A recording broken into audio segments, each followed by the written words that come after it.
Oh my god, what is going on, you champions? Oh my god, it's Friday. You know what that means? That means we're back with another Beer Buddy podcast, Behind the Beers. This one's going to be a special one, eh? This one's going to be a real special one because we're getting behind the beers a bit further, a bit deeper than the musician. What's behind even the musician? Tonight we have the lovely Britney Neill, who's been nice enough to jump on with us tonight. Thank you so much, Britney. How are you tonight? Oh, wait. Now, if you didn't know, Britney is the lovely wife of our good friend of the Beer Buddy podcast, Richard Neill, who's been on once before. Oh, look, yeah, throw that poster out again. That's it. Richard Neill and the Drunken Midnight Choir. Absolutely fantastic bloke and an absolutely lovely wife. I had the absolute pleasure of finally meeting these two lovely people in Gymnar. How are you tonight, Britney? Oh, I'm so happy to be here. I'm doing good. Have beers. Can't complain. That is exactly right, because it's Friday. What are you drinking tonight? I just went with my usual, the Stony Wood. A regular drinker. Oh, solid. That is solid. That is a solid choice. That is a very solid choice. That is the number one at Gabs Festival for, I think, last 2021 or 2022. I don't know. 2022 is now 2021. You can't beat it on a hot day. You can't. That's it. It's it. I'll try and use them as my little palate cleansers in between stronger beers. Yeah, that's for sure. But yeah, thanks for having me. No, thank you for jumping on. How are you going?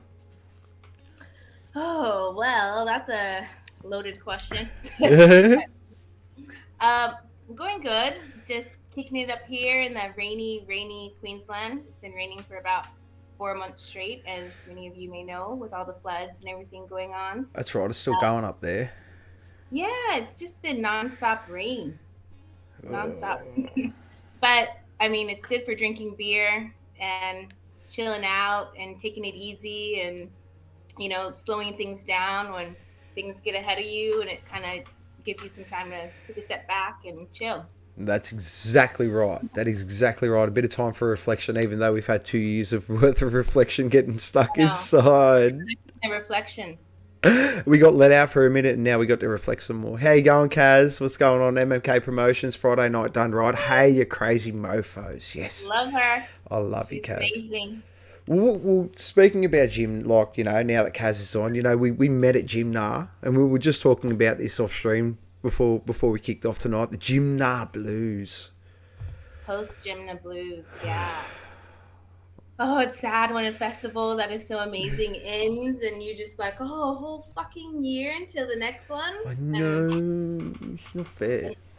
And when you're in the moment and you're watching the band, sometimes you don't like appreciate it, and then it's not until after where you're listening to the Spotify and all this, you're like, that was fucking so good. And then all the videos that are popping up now and stuff like that, yeah. You're like, I don't remember. Maybe it'll be 3 days next time. Oh, Karen, 3 days. It's a long weekend. It's a long weekend. Maybe just a half day on the Monday. Yeah. Day. I'll pack up just acoustic sets for the pack up. Ooh. I know. I mean, I would have stayed for a week if I could. It's been dragging me out. Britney, it's over. It is. But it just means that next year will be bigger and better and we'll be even more prepped and ready to go. Yeah, I'll be there. Oh, great. I can't wait to see you. Yeah. All right, so you are the lovely wife of the Mr. Richard Neill.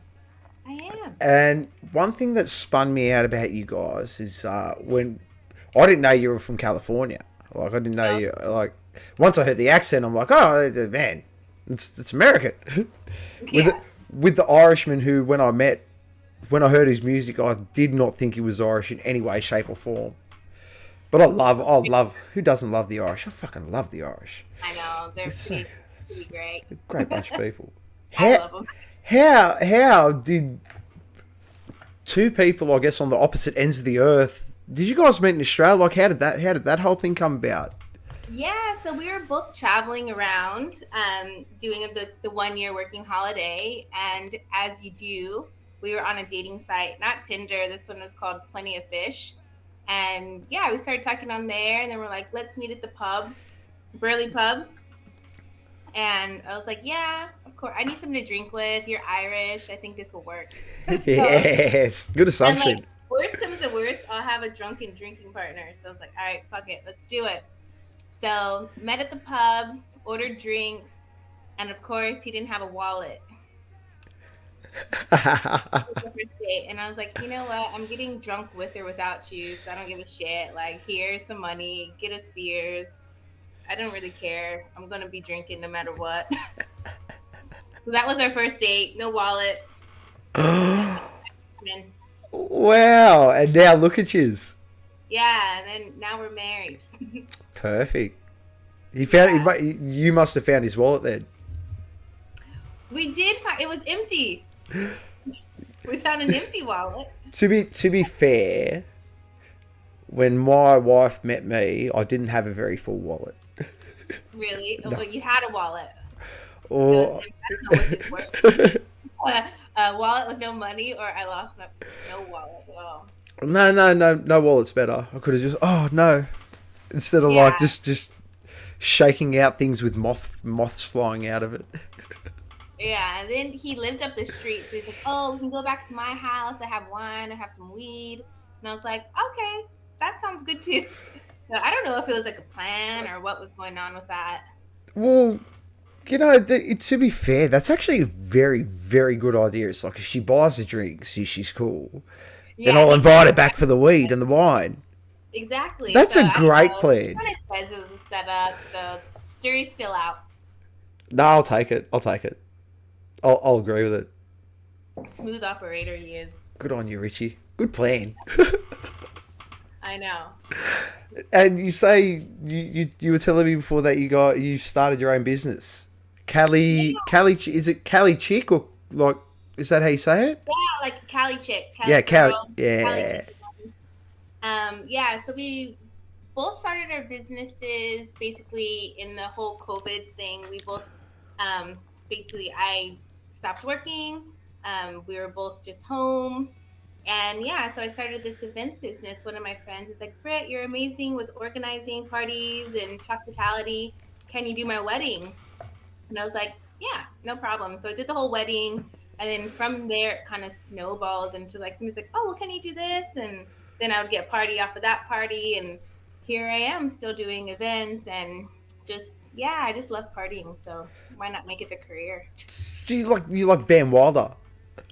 Van Weiser. Yeah, basically. I The just, party yeah, I'm you were like, party liaison.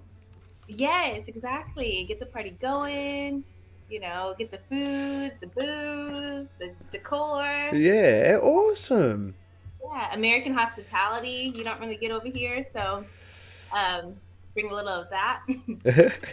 Well, how big was the culture shock from when you sort of came? Because we always boast that we're the kings of barbecue. Now, I've learnt that Australians don't know dick about barbecue. Now, I'm an Australian that knows a lot about barbecue, so now I'm an Australian that is the king of barbecue. Oh, look To at anyone you. out there. Only because I can burn sausages and smoke meat, so I've got both ends of the scale covered. Yeah, exactly. So if you know how to smoke meat, then you know something about barbecue. Here, it's just like a flat top $2 sausage sizzle in front of Bunnings. It's like that's the master griller. um, yeah, but food was a big culture shock when I got here. Just simple grocery shopping. I wanted to make tacos, and I couldn't find like we call it cilantro, and Coriander. yeah, and I was like searching everywhere, asking for cilantro. They're like, no, we don't have that. Red bell pepper, couldn't find that anywhere. Capsicum. Yeah, so I had to go, and then like I told the people that I was staying with, I'm like, how do you guys not have this? They're like, oh no, we call it something different. So I had to have to basically like translate to get all of my ingredients. Yeah, just, but it is very similar. So I think that was a culture shock in itself that it was very similar yet so different. Yeah. So it's mind fuck. Especially with the way we call things, like cilantro is a big one because it's like, how do you translate that? It's like the herb that half the population of the world fucking despises. Oh, I see. If you don't like cilantro or coriander, red fucking flag. Don't Yeah. talk to me. Hey. You don't drink, don't talk to me. You don't like coriander. No, I'm just kidding. No, I love coriander. Like I'm Red big. flag. Red flag. Yeah. Well, it's like the whole olive theory out of How I Met Your Mother. It's like you marry the person that doesn't eat the olives. Oh, so then you could smash them. Exactly. Nice. Yeah, but Yeah, well, I didn't figure that one out no, well. me and the business, me and my wife both rack the olives, so Yeah. there's Well, never enough olives to go around. yeah. But I do love it here. It's amazing country.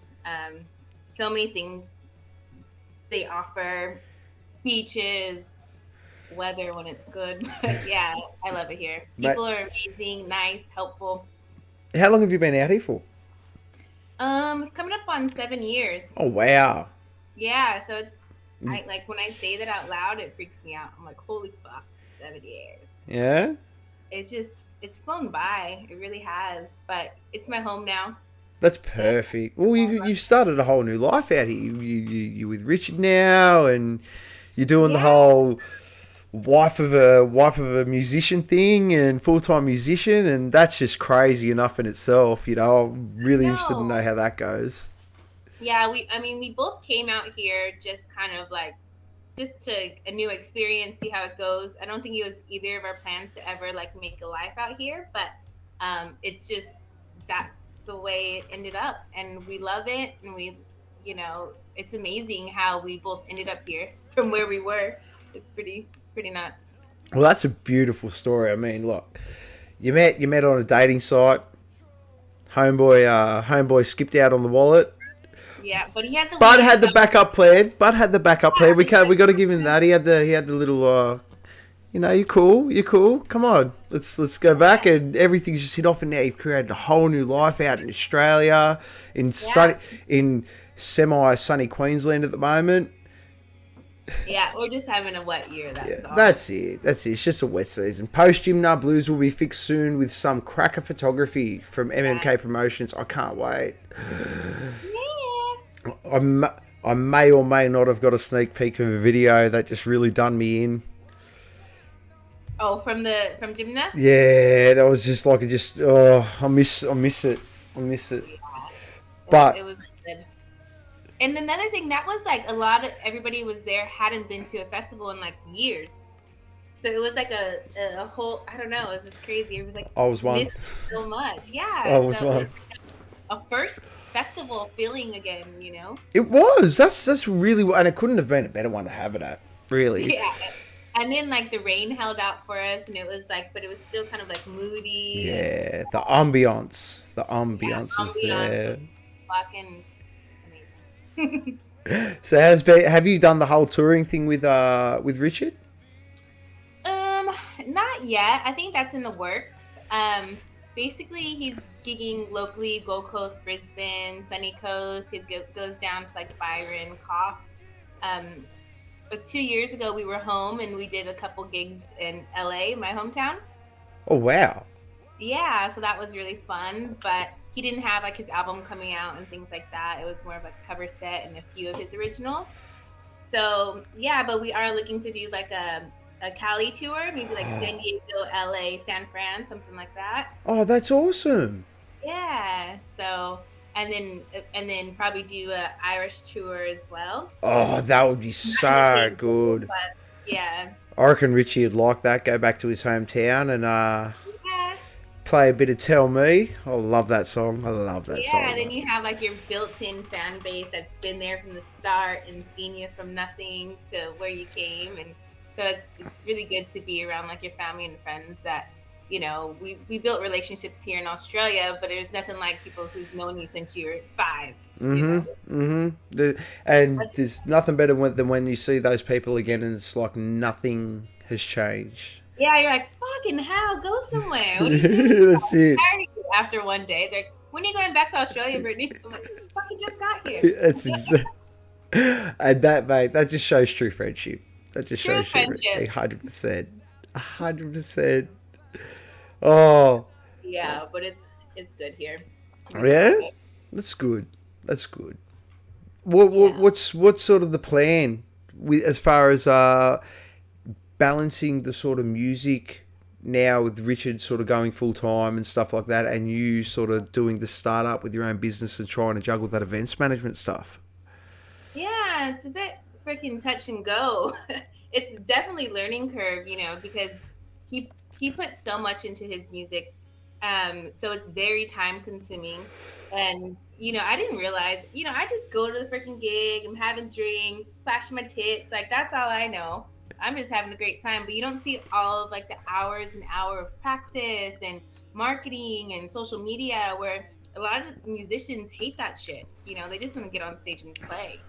So, they're having to do posts and all this stuff. So you never really see all of the behind the scenes and how much work. So we really sometimes have to be like, and myself as well, you just get so caught up that you really have to put down boundaries and be like, okay, Monday, Tuesday, I'm not going to deal with work. I'm putting it down. We're having us time. That's really good that you guys find that balance. It's hard, and we still fuck it up all the time. Like we say, But at least the effort's there, the thoughts Yeah.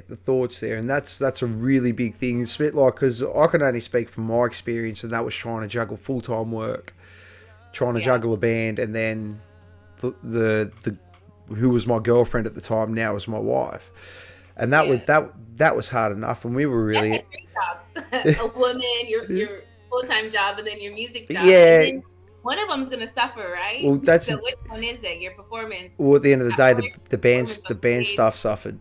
The band stuff Yeah. suffered, and now I'm not doing the band stuff anymore. So, but that was my choice. So I think that was all our choices at the end of the day, which was the hardest thing because we all had kids and we all wanted kids and houses and the typical Australian dream. It is, and I do like that it's actually achievable here in LA. I'm like, oh well, shit. The house is not for me. It's not gonna work. I'm not gonna be able to ever afford a house in LA. Anywhere that I wanted to live, anyways. Aww. Yeah, it's just so expensive. You make an empire out here and you'll be able to buy wherever you want. Yeah, that's kind of where I'm going, and we like it out here. So traveling and we're happy. Look, I come from a family of people that immigrated from another country, so I'm English in my background. So my mum moved out here pretty much on her own and stuff like that. So I kind of know, I kind of empathise how hard it is to sort of start your own life in a new country and really progress without family backing you up. And that's a big network that you sort of miss, I guess, at the end of the day. Yeah, it's huge, and it's really difficult, especially when he has an album or a single release coming out, and you're trying to get people to come and try to get this traction. And if you're at home, you have that your 50 people that are gonna show up every freaking time.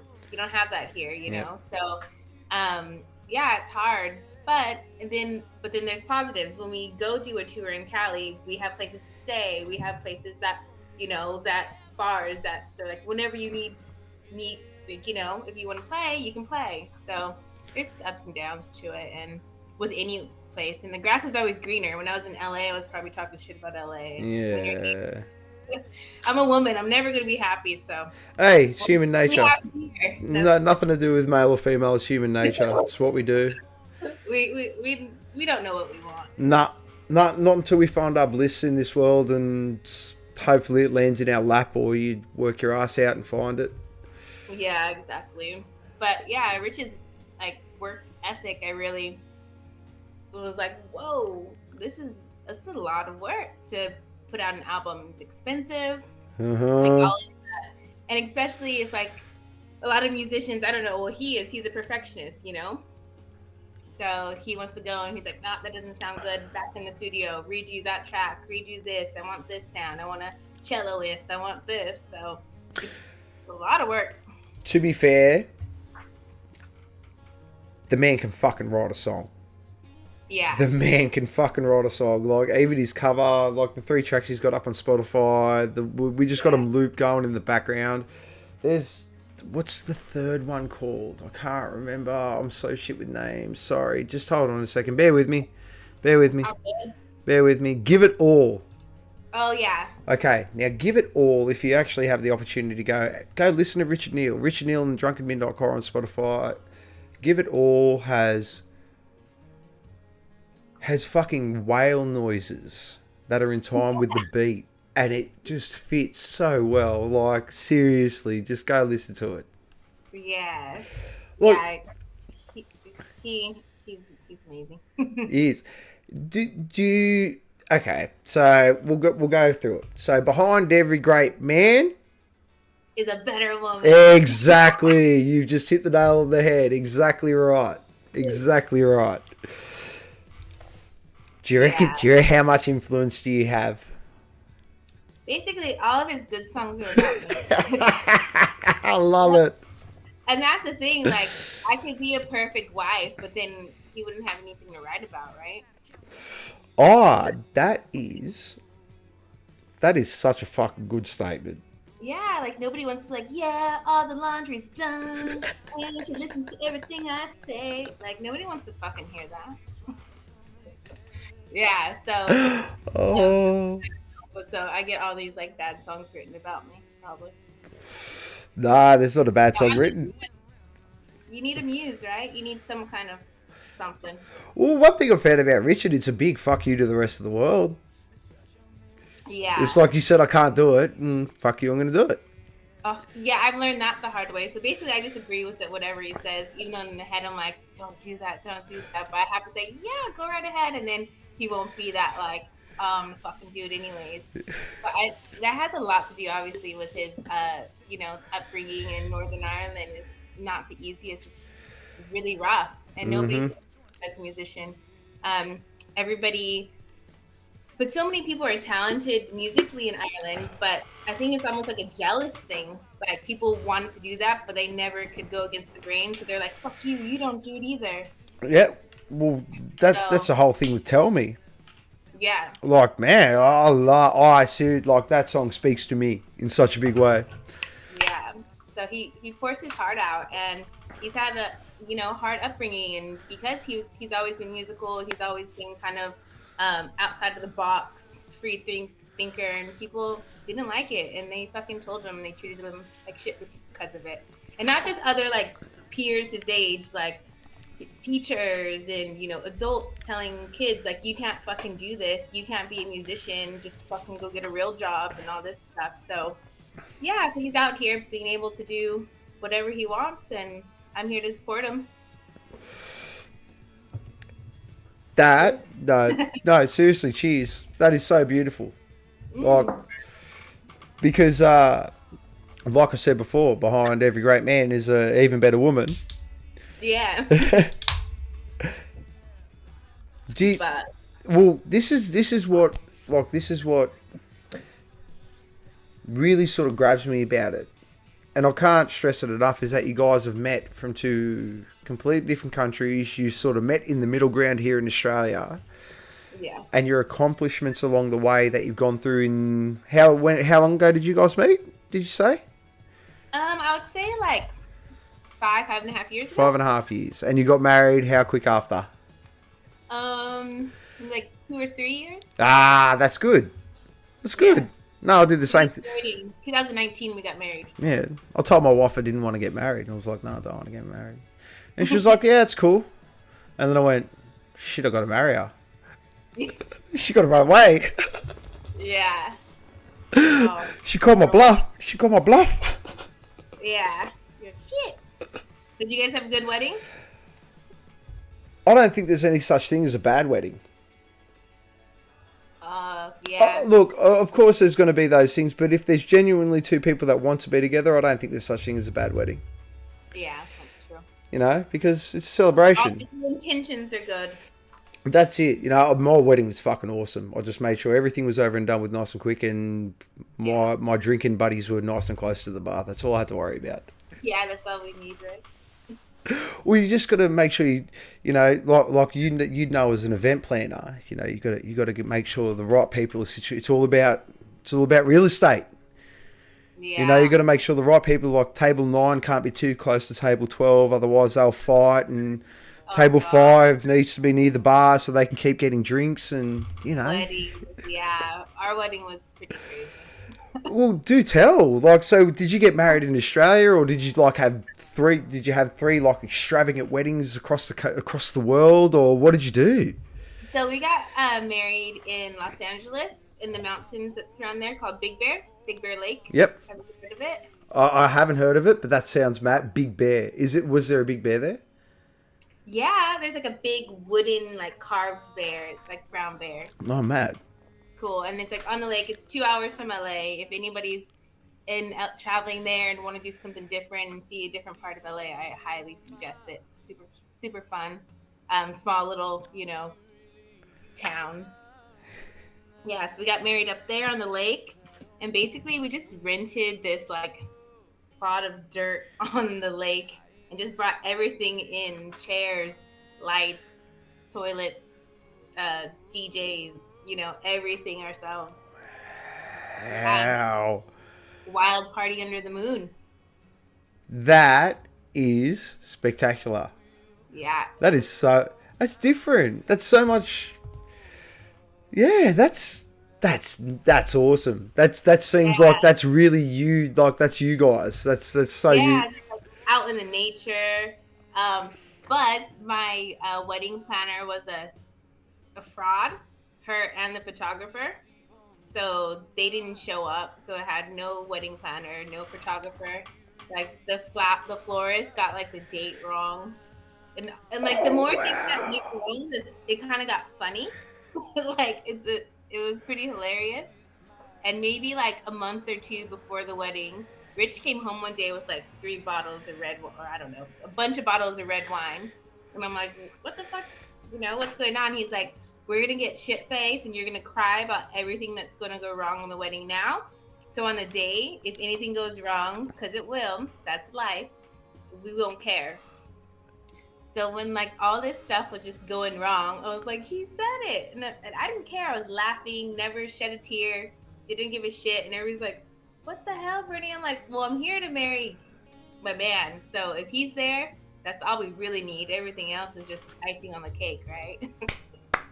But yeah, but it was just kind of like, it was like an Irish joke almost. Like, what else is going wrong? Like, the power went out and like all this. It was just like, it almost could have been a movie. Fuck.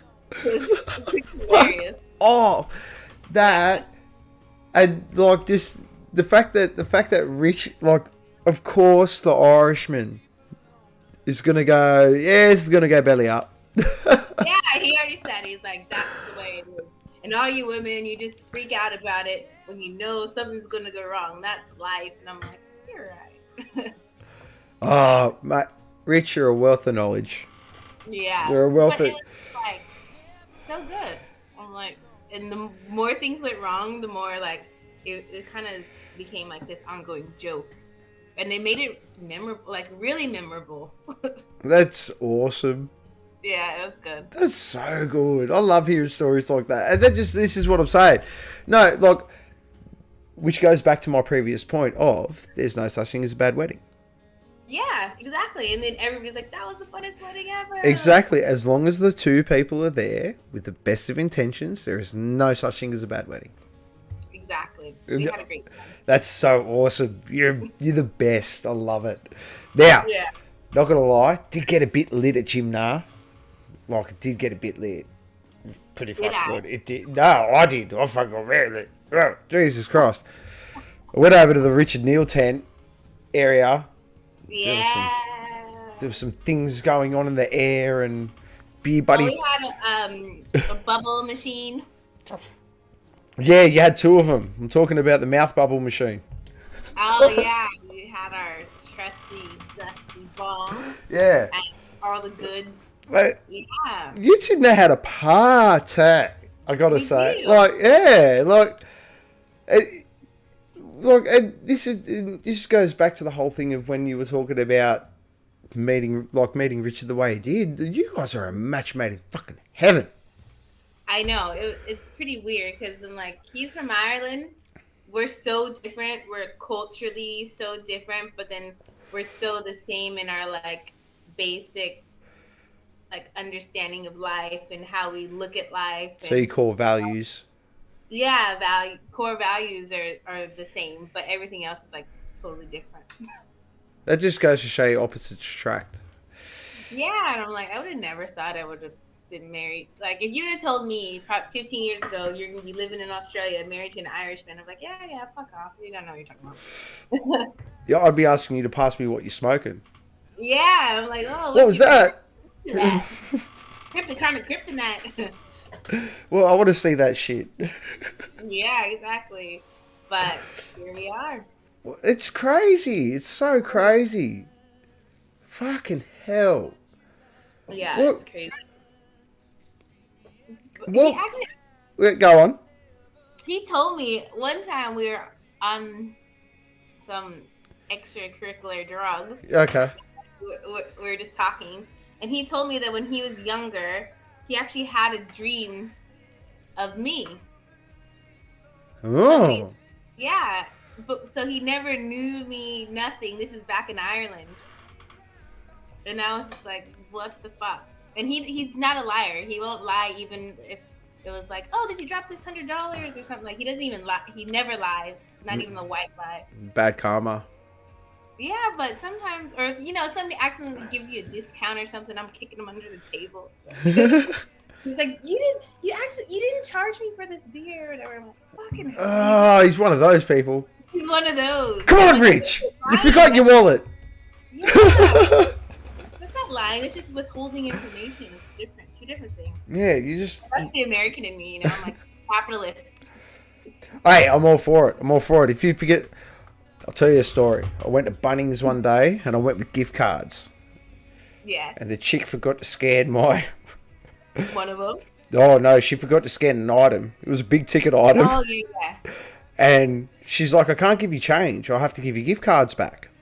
Mm-hmm. So I got the gift cards back, and I'm like, this is too much. And I said it in my head. Oh. And I went, no, I'm going to work this out when I walk outside. Yeah. So I walked outside and looking at the receipt, I'm like, oh shit, I just got a free fucking chainsaw. Oh shit. Yeah, exactly. So he would have like said something right away. And I'm always like kicking him like, shut. I'm like, here, just go wait outside. I always do the end of transactions.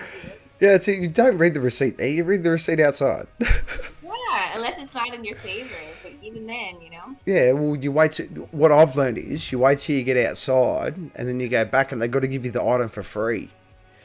Oh. Yeah, so if you catch them... They have to give you the item for free. Yes. Yeah, so if you catch them while they're doing it wrong, they'll give it to you at the regular price. But if you walk out the store and then go, hold on a second, you charged me the wrong price, I'm pretty sure they got to give it to you for free.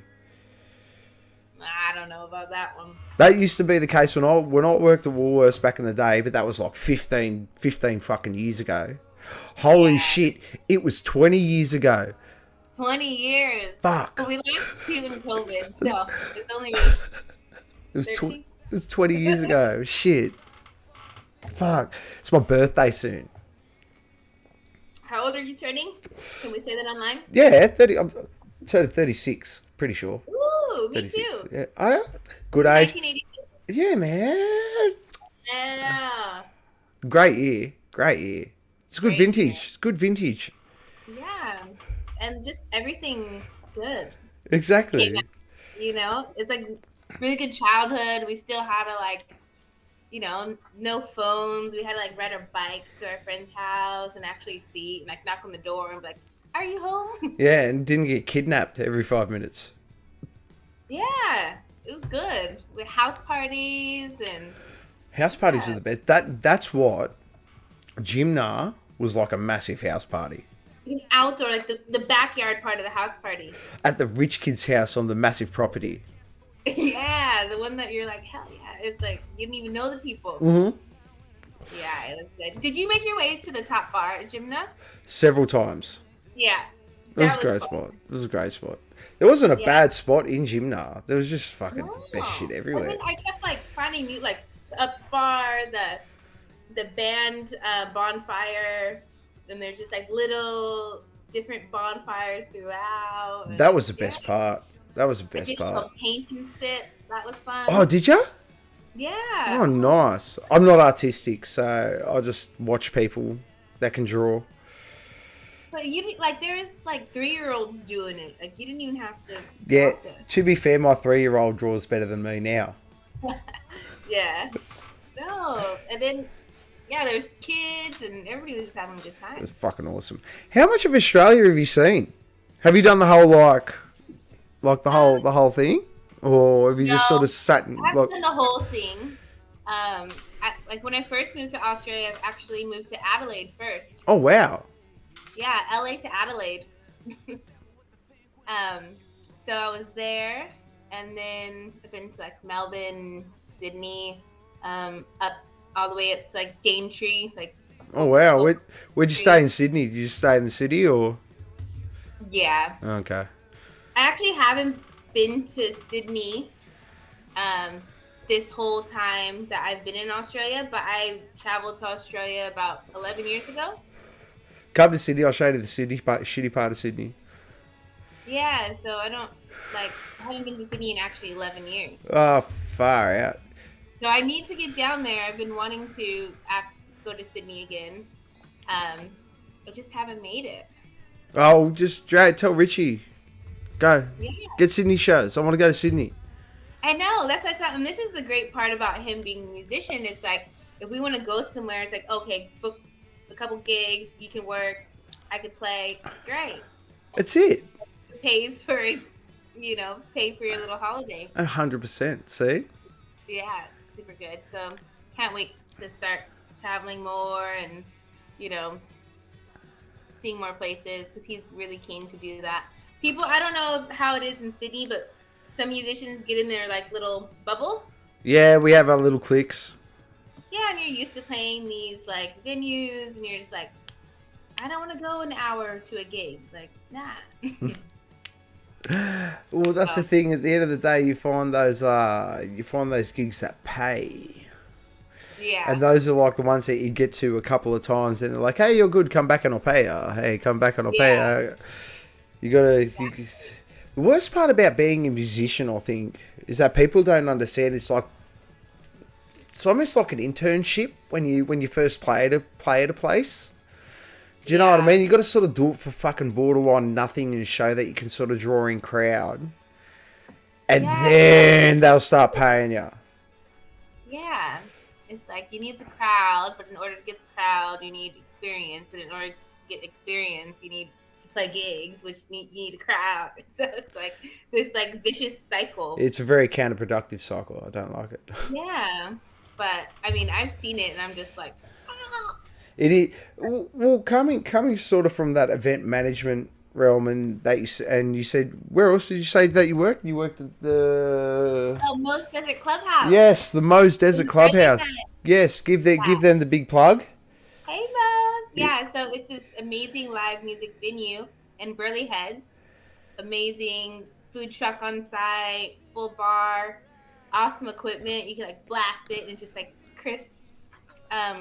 Art everywhere. Yeah, check out Moe's if you're ever in Gold Coast. Yep, Moe's Desert Clubhouse. Yeah, sick venue. So after sort of doing that side of things, so what interests me is that you sort of sit along the fence in the whole thing of you're married to a musician, but you do all the event planning stuff. Yeah. And I guess in the sense that he would be an event that you would sort of plan. In a sense, so coming from sort of those two realms, is there kind of is there any advice that you sort of give him along the way with maybe booking venues and stuff? Like, are you sort of like tipping into like maybe the management side of things with him? And this is a slippery slope. Oh, I told you I was going to ask you shit questions. I told you. Yeah. So, he wasn't a professional musician when I met him. This is a very learn as we go kind of thing, and being in events and the music scene and fashion or whatever. Like, I'm always trying to give him advice, and like it doesn't go over too well, So now I'm just trying to be more like supportive, and even though yeah, it's a bit difficult because there was Do I the was going. reverse. Do the reverse psychology. Don't book that. Don't book that show. Yeah, don't wear that shirt. Yeah, don't. No, that shirt. You know what? That shirt looks amazing. I love it. Yeah, he'll go change. and we'll go change it. Yeah, so we've It's a gotten man thing. We're all stupid. yeah, so we've gotten a few little arguments and stints where I was kind of like, why'd you play that song? Or like, why don't you wear this? Or, like talk a bit more, this and that. And he's just like, shut the fuck up. I'll do what I want, but I'm just, in my head, I'm trying to help. Yeah. And and I'm just, it's coming out of, a kind place in my heart where I want the best and I want him to succeed. And I know how good he is. But then in his head, he's like, it's just someone nagging me or like, Fuck. yeah. So dude, that hits me. Trouble with that. Because. Oh, wait, can you give me some advice? No, I can't because I do the same thing with my wife. What you just said. I get her to watch all my videos like after I do stuff, like if I edit a video or do stuff like that, my first point of protocol is show my wife. Yeah. And she's just like, oh, this is, and I'll get offended. Yeah. I don't know why. It's because it's probably because I spent like the last 7 or 8 hours and I haven't slept properly. And then she's like, you need to do this. I'm like, you don't know what you're fucking talking about. Yeah. But at the end of the day, this is where I guess I need to take a step back, and maybe Rich needs to take a step back as well, and think you're a consumer.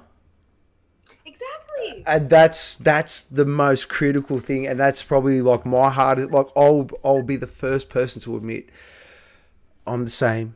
I'm the same. I'm the fucking same. So I do try. I am very self-aware. So I do try to take that step back and go, hold on. I can't think of her as my wife and being critical. I need to think of her as a consumer that is someone that is just scrolling through and watching my content. And that's the hardest part. And because I guess you're his rock in the sense when things aren't going, I guess, exactly right and stuff like that, he can come to you.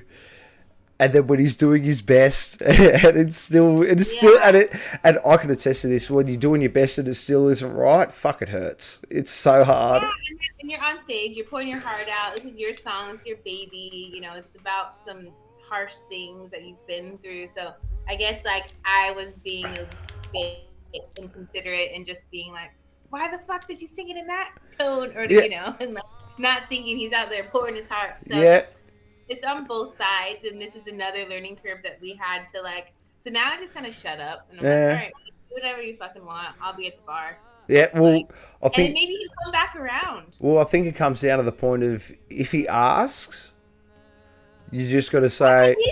He's like, I'll ask if I want your help. I'm like, no, don't ask. Well, yeah, that's the thing. I ask. Yeah, he's like, oh, I only want like certain you to do certain things. Yeah. Or like, I only want certain opinions. Like you can have an opinion on this, Feed but my not ego. It's all or nothing. Just feed my ego. I need this right now. Yeah, so I'm like, what the fuck? But yeah, that's been one that we had like some difficulties. Or like even just like the way the set list. I'm like, why are you slowing it down at the end when everybody's getting amped? Just different things like that. And he's like, don't tell me how to do a set list. But, Rich, think of it from the consumer's perspective. Think of her as a consumer. I have to do the same. I'm only saying this because I do the exact same fucking thing. I am guilty of all of this. Okay, that's good to hear. And Karen, you are right. MMK promotions. Thank you, Karen. You have to listen to us women. Yeah. And that's the thing, like, if you have a bunch of women there, it's going to bring the dudes and then, get the crowds going. So that is the best piece of marketing advice I've ever fucking heard in my life. Bring the women, you'll bring the men.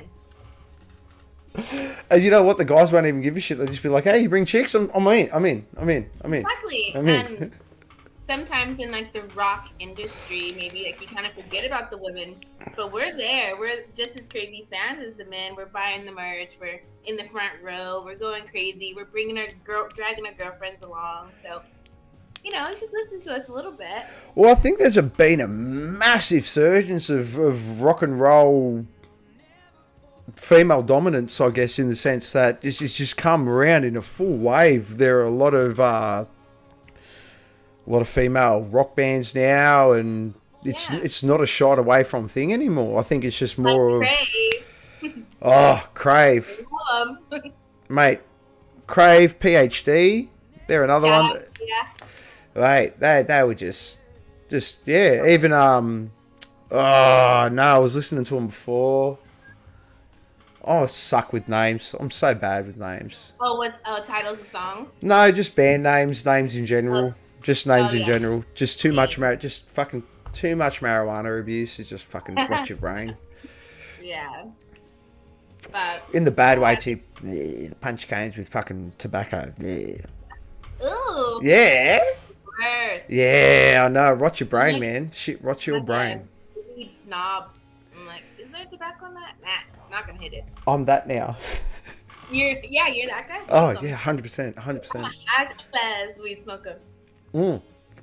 That's my first question now. Is there tobacco on that? Yeah, exactly. Because otherwise it just ruins your day. Rots your brain and ruins your day. We are at the bar. Yeah, we're at the bar. You know we are. Cheers. Chin chin. I got my Richard Neill. Yeah, the koozie. Stubby cooler. Oh, love it. Yeah. Love it. Holder. Or stubby something. How weird was it for you when you came out and it's like, can I have a beer? And like, you want a schooner? And you're like, what the fuck is that? Well, there's 3 options. There's a pot, a schooner, and a pint. Yeah. So I'm like, 3 options. Why is there so many? I'm like, can I just have like a jug? Well, to be fair, it's like, I'm driving. Or I have to drive. I might be driving, and I'm not driving. Oh, okay. Well, that's the way I look at it. If I get a pint, I'm not driving. Yeah. What do they do in America? Do they just like... That's what I've always been interested in. Do they just give it to you in a bottle, or like, do they have what is the equivalent of a schooner? Yeah, I don't think we call it. Is this basically a glass? So you can get a glass, which is like a pint. What would that be in a gallon? Like, do you know what that would be in mils? I'm very interested. Fuck no. Because I'm a fan of Budweiser. Oh, Bud's good. Yeah, I love Budweiser. Budweiser is like the equivalent of, say, like VB for Americans. That is what I would say. That's what you would say, yeah. So Budweiser is like more of a national brand, so like all of America's gonna be drinking that. But I feel like VB, you guys have like your own state beers. Like VB is Victoria, Tooheys is New South Wales, 4X Gold, so it's like a state thing. Where Bud is just like all of the U.S. drinks Bud. Okay. Yeah. Or we have like Bud Light or Coors Light. Those are like the 2 big competitors. You know what I'm a big fan of? Pabst Blue Ribbon. PBR. Oh, man, I'm white trash and I'm in fucking trouble. Yeah. Logan. Yeah, dude, I love it. I went down to Dan Murphy's. I saw the South Park episode where they had Pabst Blue Ribbon on it, and I loved it. And we found it at Dan Murphy's. We bought a case of it, and they all come in pint-sized cans. Oh yeah, they're the tallies. Yeah, the big ones. So PBR was always good because it was like $2 or $3 for the tallies. So basically, it's just like cheap piss. But here you go, they're like $12, and they're fancy, and they're in like really cool little artsy places. And I'm like, this is like the cheap shit. It's called the Saison glass. Yeah. I love my Saison glass. I got turned around. Karen, I did have a Gymnar cooler, but during my second day, and about 40,000 beers in, I done an interview. You lost it? And left it with the... I remember the people I interviewed too, because I watched the video back, and I went, oh, that's where I left my stubby cooler. And it was with the bloke in the cowboy hat. I can't fucking remember their names now. The cowboy hat. Yeah, it You're was not Blake a the Cat Man. fan, but you're descriptive, so that's good. Yeah. Look, I can remember, like, I'm like, I fucking know that dude. But for the life of me, I'm not going to fucking remember your name. I've met people on four separate occasions. Still, Nah. no. And he goes, man, you've met me another 3 times. It's like marijuana and fucking and alcohol abuse, man. I am so sorry. I can do nothing but apologise to people. I'm pretty bad at names too. So I thought your real name was Beer Buddy. Well, I'm going to get it changed. I'm going to get it Yeah, I changed. was like, fuck, I feel so rude. I'm going to... Like, I just known you as Beer Buddy. That's who you are. I'm just trying to sell it. Really trying to sell that persona. I have, like what gets me is, like, my name's Kyle. You know, I'll say it. But it's like, now that... Have you seen all those memes about Kyle's? It's like Kyle's the dickhead. And already... He's like... He's like the douche. He's like, just... Ah! Shut up, Kyle! And Okay, I haven't seen it. My little brother's Kyle. So I'll remember this. Yeah. It's hard being a Kyle. Yeah. So you didn't show the people out there what you're drinking. Oh, I got these bad boys. I went to the bottle shop today, and I went, I'm going to get something different. And then they had no specials, and I am not paying any more than fucking $22 for a fucking 4-pack of beer. I'm not paying $38 for a 4-pack of fucking anything, to be fair. Yeah, unless it's like, yeah. That is an absolutely sensational beer. The Rover. I'll show you. It's a fucking sensational beer. It's really good. It came in a 6-pack. And it's very tasty. What is it, like a pale ale or something? No, I think it's a lager. Oh, it's made by the same... I think it's made by the same guys that do the Bob Hawke's Pale Ale. Oh, okay. Oh, yeah, Kyle. Yeah. Oh, Kyle, South Park Kyle. Yeah, pretty much. Like, yeah, I don't need that. I don't need that. Yeah, I know. My main thing is that, like, I love Cartman. So whenever he was like, fuck you, Carl, I'm like, oh, man. Yeah. Cartman was my favourite. Karen. Yeah, I don't think anybody's going to be naming their kid like Karen. Yeah. Like from now on, right? Oh, it's Karen. To be fair, you're the best Karen I know. Yeah. I don't know. Oh, do I know any? No, you're the only Karen I know. So you're the best Karen I know. I don't know any other Karens. Or maybe you do. You just forgot their name. Maybe. Don't spin. Don't. It is too. It's too early in the night to be spinning me out like that. Don't do that. What's the plan? What's the plan for the business, Britney? I don't know. I'm a very creative person, so I always have like the next big idea. What do you guys have Shark Tank here? Or is it called? We do. I think it is called Shark Tank.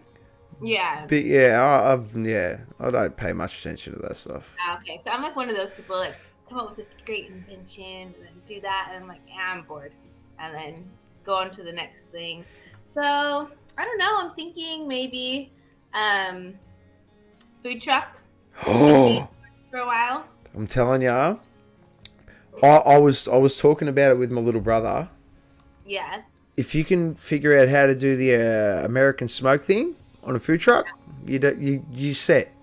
I'm telling you, you set. I know. My only problem that I can't figure out how to do with it is just obviously because it's such a long cook.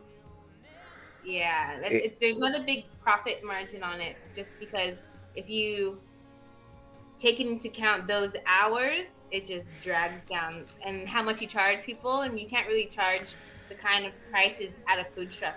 No. You know. So, yeah, but that's been in the works for a while now. So now I'm just kind of You got to figure out how to bring just a bit of that American flair. My compromise, I guess, for the whole food truck idea was just do a brisket and pull it.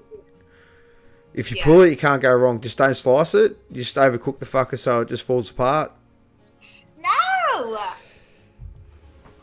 And then you get away with it. It's going to be fucking soft for everyone. Aussies aren't going to know. Just fucking feed them. No, they don't care. They're just like, okay. But then they're like, not only but the brisket, but like the sides are a huge thing as well. Like the sides have to be just as good as the main.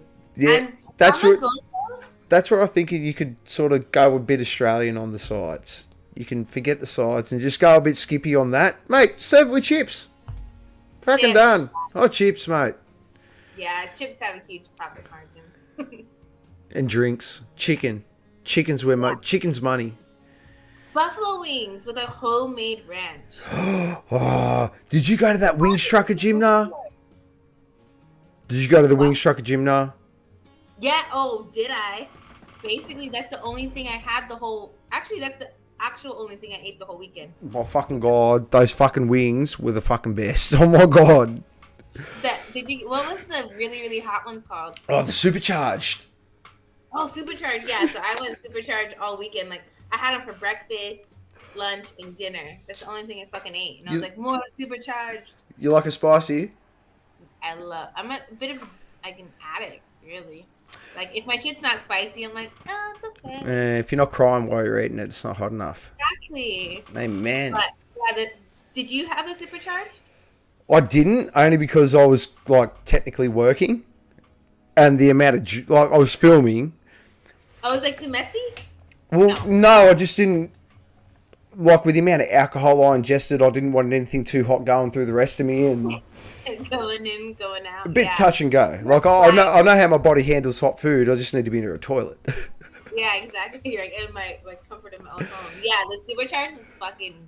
It was hot too, because there's a lot of places over here that it'll be like it's hot, and then I eat it. I'm like, that's fucking weak. Yep. Like, don't tell me it's extra hot and then it's not. What's your background, if you don't mind me asking? Yeah, so I am African American, Native American, and French. Oh wow. Yeah. That's a bitsa. A bitsa everything. Yeah, That's awesome. Yeah, so my mom's from North Dakota, my dad's from Oklahoma. That's bad. Should I? Well, there you go. There. That's not that far. No, but then I was born and raised in LA, so I have a big Mexican influence. So people always think I'm Hispanic. Oh, okay. I don't know what the fuck I am really. They're just like, "What are you?" I'm like, nobody knows. I don't know. So I have one question. I have one massive question. This is the biggest one. Ooh. Guzman and Gomez, does it hold up? I think they're good. For Australia. The breakfast burrito. Oh, the breakfast burrito. I don't really eat there. Did you do Mad Mex? No. Oh, no. I don't know if there's one over here. I haven't went. No. Guzman Gomez breakfast burritos. Good. They just need to make it 5 times as big. Okay. You just need to order 5 of them. And then it'll be a Mexican. Well, because that's how things I like food. You know, it's just, I love fucking food. Food's a fucking. This is a whole new podcast. Yeah, I know. This is the thing. I want you're American, so I want to know the difference. Because I've got a Carl's Jr. opening up the fucking road from me. Yeah, those are pretty new here. Yeah, I know. I can't wait. I'm going to do a review. I'm going to go down there. I'm going to go... You haven't been yet. No, I haven't. I've been waiting for it to open. I'm going to go down there fucking shit-carded. Yeah. I'm going to be fucking stoned to the bone and shit-carded. And I'm going to do a fucking review on their burgers to see if these things hold up. I'm fucking... Carl's Jr., I'm coming for you. Yeah, so you have to get a Western. Okay, tell me, what do I need to get for my first Carl's Jr.? A Western? A Western burger, yeah. All right, a Western burger. All right. So that's like with onion rings and barbecue sauce. Oh, babe, Yeah. she's asleep. Or onion rings. Ooh, I'm sleeping Yeah, in the so spare onion room. rings, barbecue sauce. So that was one of their, and it's like their homemade barbecue sauce. So it's like one of their signatures. Really good. Yeah, because one thing that's always spun me out, like, if I went to America, I just want to eat my way through the whole thing, and then Yeah. go to all them cool legal states and smoke throughout all them. Yeah, you're gonna Fuck be like everything Guy else. Fieri. And yeah, oh man, I Now can't. you have crazy hair. Yeah, dude, if I could grow it, I can't grow it. I can't grow hair with shit. Uh, that's one thing. Like when you asked earlier about culture shock, like Mhm. the food, like Is it portion or? um, well, like back home, I used to have shitloads of leftovers. So it's basically you eat there and you take half of it home and eat it the next day for lunch or whatever. So it's not really the portion, but it's more of like the authentic flavors and the different qualities of things that you can get here. It's like here, but here I'll give you that. You'll get really good like Asian and Indian because that's your bigger of the immigration population is going to be, you know, your Thai, your Indian foods. So I found the Asian foods really good here, but yeah, Mexican, you know, Jamaican, soul food, American barbecue, Come to Sydney. Come to South Sydney. American. Come to Sydney. I promise you. I'll take you to a banging Jamaican place. Oh, wait, what is it called? It's a pub, and I went there. One year. I'll have to ask my homeboy Timmy. I'll have to ask one of the They do homies. live music there too? Yeah, they do live music. Not like Mama something. I think it No. might be. It's like we Yeah. went upstairs. It was Bob Marley's birthday, Oh, and I was fucked. I made sure I took a big ass doobie before we walked in there, and they had the best food. I had jerk watermelon. Jerk watermelon is fucking legit. wow. Yeah. So, yeah, freaking jerk Jamaican foods, delicious. Yeah, Peruvian. Yeah, authentic Mexican. When I go home, I gain like 5 pounds every time, 10 kilos Oh, that's the one thing. It's like you only gained 5 pounds, man. It's 2.5 kilos. per week. Oh, okay. Don't stay there so long. That's Yeah, like, but I know. that's the one thing that I just want to go and eat all the food. Those donuts. Which donut? I don't know. I just remember seeing some no, it was some TV show. It was some donut shop, and they got like a donut, and then they shoved a whole bunch of strawberries in it, and it looked like a burger. Yeah, like some of the stuff is just ridiculous where it kind of like ruins it. Like it's too much. It's like after you eat that, you feel like shit. If you Like ever it's more like Instagram or whatever. if you ever get this, like not Sydney, but if you ever get to New South Wales, there's this awesome joint. I'll give him a plug if anyone's watching from sort of like the Bowral sort of area. It's called Bernie's Diner. Ooh, that sounds fun. Mate, this guy is this guy is legit. Does like Bernie? Bernie is legit, funny dude. Typical, I can't say it's typical, but from that cliche 1950s American style diner, it looks just like that inside. Ah, nice. Fucking unreal food, mammoth burgers like the size of your head. Like just all that extreme shit. One of the best chili dogs I've ever fucking had in my life, and I'm a big fan of a fucking chili dog. Big fucking fan. You like chili? Yeah, chili dog, chili fries. Just chili anything. The hotter the better. Just chili. Yeah, it's just chili. Have you ever had cornbread? Chili and cornbread? I've never had cornbread. Really? It's really good. I'm gonna make some cornbread this week. I'm gonna have a crack. Add jalapenos to it though. Jalapenos are too sweet, but What? Oh, do you eat pickled ones? ooh, okay. Yeah. Okay. No, but cornbread's sweet itself. But if you want a little spice, you can add other chilies if you don't like I just remember that show Weeds? Remember that TV? I just remember I that. didn't watch much, but I do remember the show. I remember one episode where she put wheat in the cornbread. It was like, yeah, weedy cornbread. Weed bread, yeah. I guess you can do that with anything. It's good, huh? When you moved over here, was it because you said you were from LA, yeah? So you guys were like the first sort of state to go medicinally legal in the country. No, Was it? Or was it? I think it was either Colorado or Colorado Oregon. went full legal. Colorado went full legal, but I thought LA was one of the first to go medicinally. Like you could open them up, but they'd get shut down by the feds, and then the state would open them straight back up. Yeah, I don't. Yeah, it must have been. It's either California, Colorado, or Oregon. They're all kind of going at the same time. It was a triangle, the green triangle. Yeah, but like even before it was legal medicinally, like everybody was doing it, so they couldn't really regulate it. Okay. So they kind of, now it's decriminalized and things like that. But everybody was smoking. But now, like when you go to LA, basically you just walk around and you just constantly smell weed. It's just like everybody's just puffing up everywhere. It's just like a constant, like the air just smells. There's no more smog now in LA. It's just weed smoke. Oh, it just combats it. Yeah. It's like the smug. Everybody's just toking everywhere. It's so nice. That's. What do you reckon the weed law is like? It's a bit archaic over here. Like, I have to say though, I think Queensland's a bit of a fucking different ball game as far as Sydney goes and shit like that. I found, motherfucker, you lot of liberal.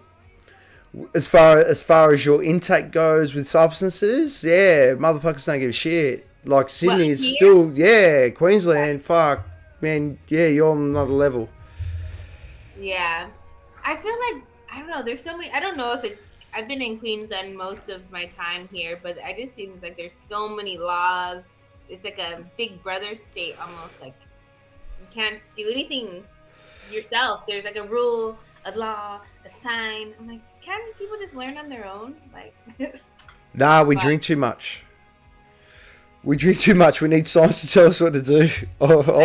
Yes, like, and then there's like a camera at every fucking street. There's police. There's all this stuff. Like, now they have like 3 different cameras. There's a speed camera, a seatbelt camera, and like a cell phone camera, like just hidden throughout the state. Fuck.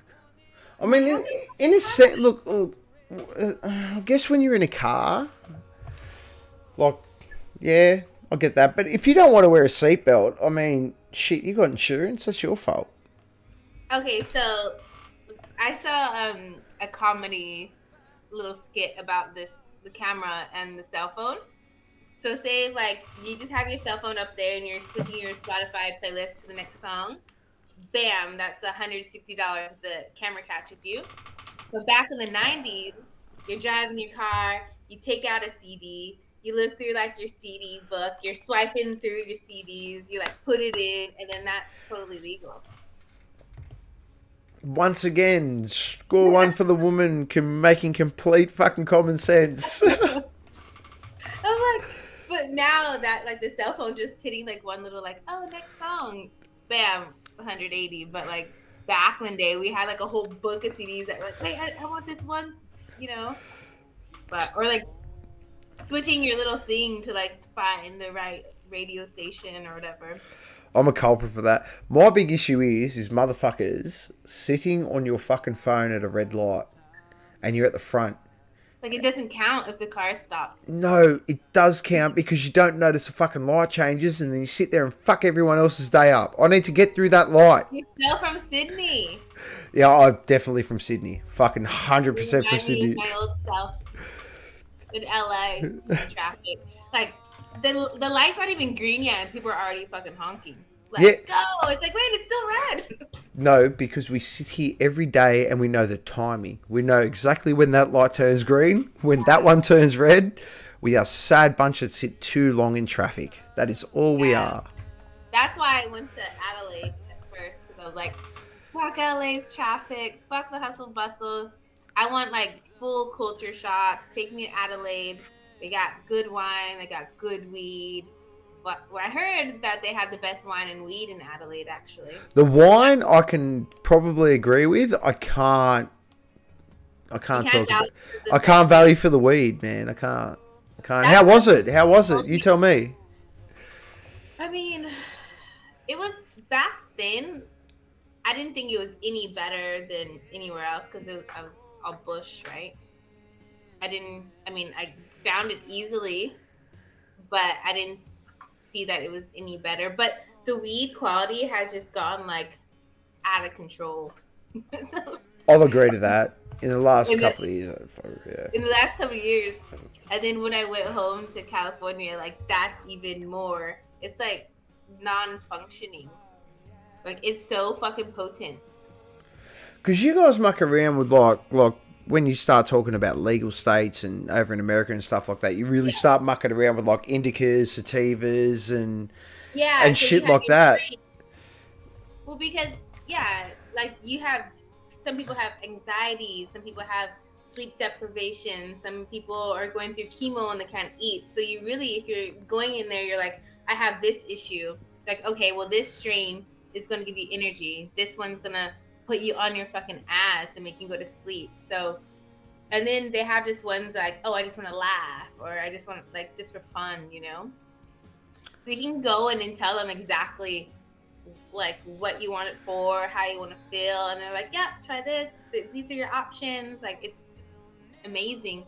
And then they have people who don't want to smoke because lungs, so it's like, okay, we have this in edible form, or you can take drops, or like the THC, or like lollipops, or sour straps, and all this like amazing shit. I reckon I could give my missus a sour strap. I reckon she fucking like a sour strap. I don't know. Yeah, sour straps are good. You can say whatever you want. In all seriousness, it doesn't fucking matter. Yeah, so the last time I brought a bunch of like sour straps and like gave them to my neighbors. They're like, "Oh my god, bring the straps again! We need more straps." Oh man, in all seriousness, this is where. So, the big spin out for me is like so where I am in Sydney, I live approximately 3 hours away from Canberra. Okay, so what's your town again? So I live in a small town called. Oh, it's not a small town. I live in a town called Coppity, in a bigger town in the Camden area. It's southwest Sydney. So I'm like 3 hours away from Canberra.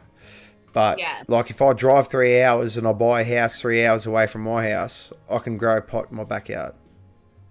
Yeah, but Canberra's so small, but I mean, that's good that they legalize it there because that's where all like the government is, so they can kind of see how is that the theory they're testing it. Well, my big issue with the whole thing is that it's done for free, so there's no incentive inevitably for government. In a sense, because it's basically just turned around and said that you can just grow your own weed, just don't grow any more than I think it's 2 or 3 plants in your backyard. So in a sense, it's unregulated. You're not allowed to have any more than X amount on you at any one time or whatever. But it realistically doesn't stop you from just maybe grabbing like 5 or 6 mates if one of you really know how to grow some good bud. Yeah. And just sorting all your mates out. You know what I mean? You can do it for free. Where like what spins me out is the whole fact that in America, because it's so regulated, the government can make money off it. Whereas they've sort of sat it in a government marketable area and haven't put in stalls or anything like that to actually really test the waters. Yeah. Okay. Where it seems like where LA and stuff like that was really like the testing ground of the whole thing, where they sort of went, they'll legalize it in this state. And when I was watching documentaries on the shit, it was like as quick as the feds were coming in and knocking down these dispensaries, the state government was covering the fines, covering the money for the dispensaries, and then giving them a new shop to open up straight away. Because the money they were intaking off the dispensary through tax and stuff like that was worth more than what the federal government were throwing out at the fucking window at any one time. Yeah, it's a fucking hot mess. And I was actually talking to one of my mates last night about how all the people in California state prisons that are in prison for weed, like what happens with them? Do they still have to stay in prison with something that is legal now and not just like medically, recreationally, you know? And they're in fucking prison for 20 years. So they just have to serve out their sentence of, I don't know, it's this all gray area of like, oh, it's fuck. really funny you bring that up. I actually have a drinking buddy, several of them, that may or may not work for the Australian government. And when I posed this question to them, they gave me a very, very fucking simple answer. It's they're staying in jail. Yeah. The reason why is because at the time of their conviction, it was illegal. I know. So and it is like, you got to take it at that stopping point, okay? It's so messed up. It just makes me want to smoke. Like, no, dude, same here. Ivan, what's cracking, my brother?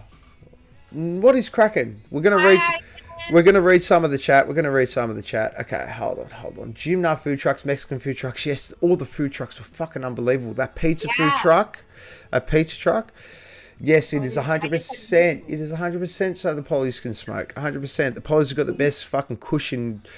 Wait, ScoMo should be called Skunk Mo. A new strain? Yeah, 100%. I would smoke that. I would smoke me some Skunk Mo. If it was going to make me forget about the fucking deficit, I'll smoke it. 1983, you could buy a foil. Yes, you could. Yes, you know what? A foil is it would be like the equivalent of like a stick wrapped in a bit of foil. Oh. Yeah, you just call it a foil. $20, bang. Just chuck a bit of foil. Oh, Ivan. What is cracking, my dude? Hi, Ivan. Ivan is a long time watcher. He's a loyal viewer. Love me some Ivan. Nice. He's a good bloke. Yeah. I love Ivan.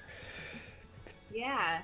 So yeah, I feel so bad for the people sitting in prison over weed, and now it's legal. Yeah. That just breaks my heart. It does. I'm smoking for them. Smoke one for the homies. There was one or two politicians that did decide to give a couple of people a pardon. I think it was more for like those little bits and pieces, and not those fucking like, I've got 55 pounds that I'm fucking bringing into the country sort of thing. Like there were a couple of people that got pardons and stuff like that. Why are you? Have you been to Nimbin? Have I been to Nimbin? Or so you've heard of Nimbin? Been to Nimbin? You know all about it. I got a tattoo in Nimbin. Oh, really? Oh, is it a Nimbin tattoo? You want to see it? Should I show the stream? See if I can show the stream. So, the story. I'll tell you the story. So the story was,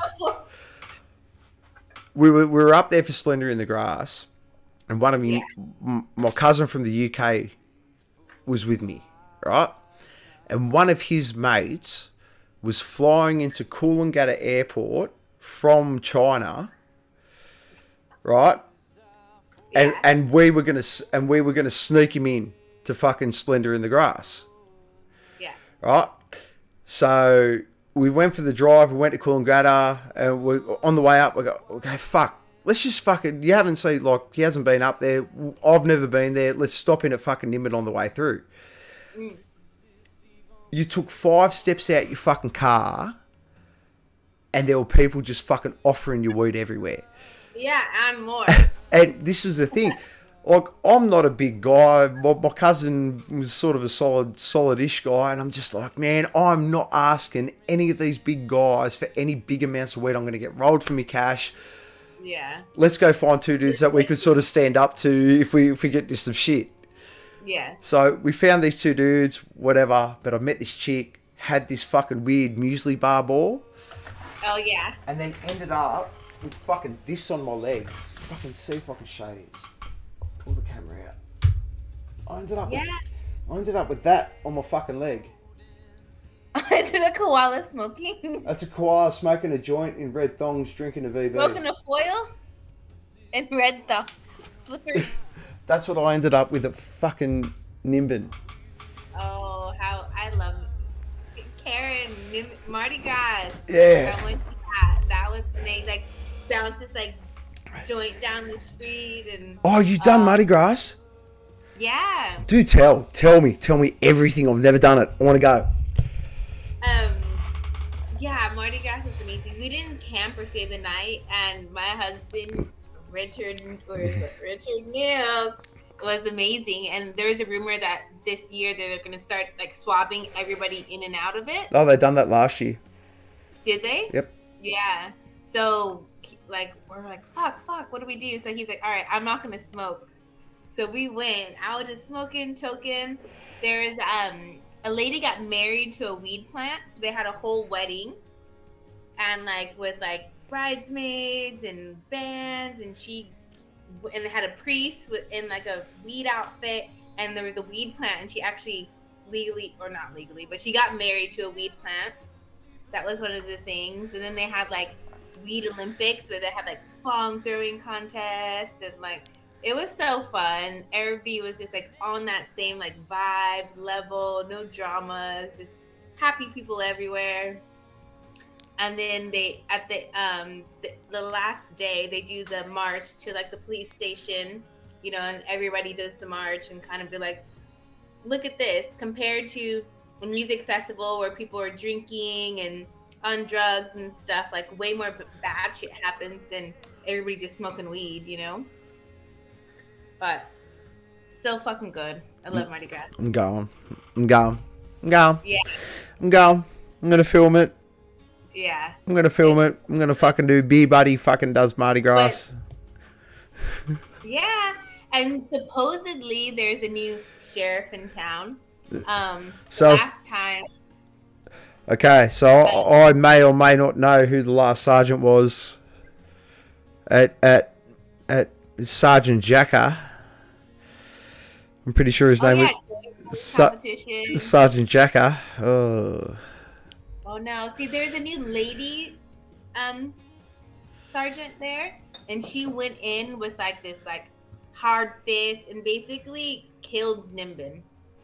Like she was patting everybody down, searching, basically scared all like that kind of like vibe away, and it just killed business for up there.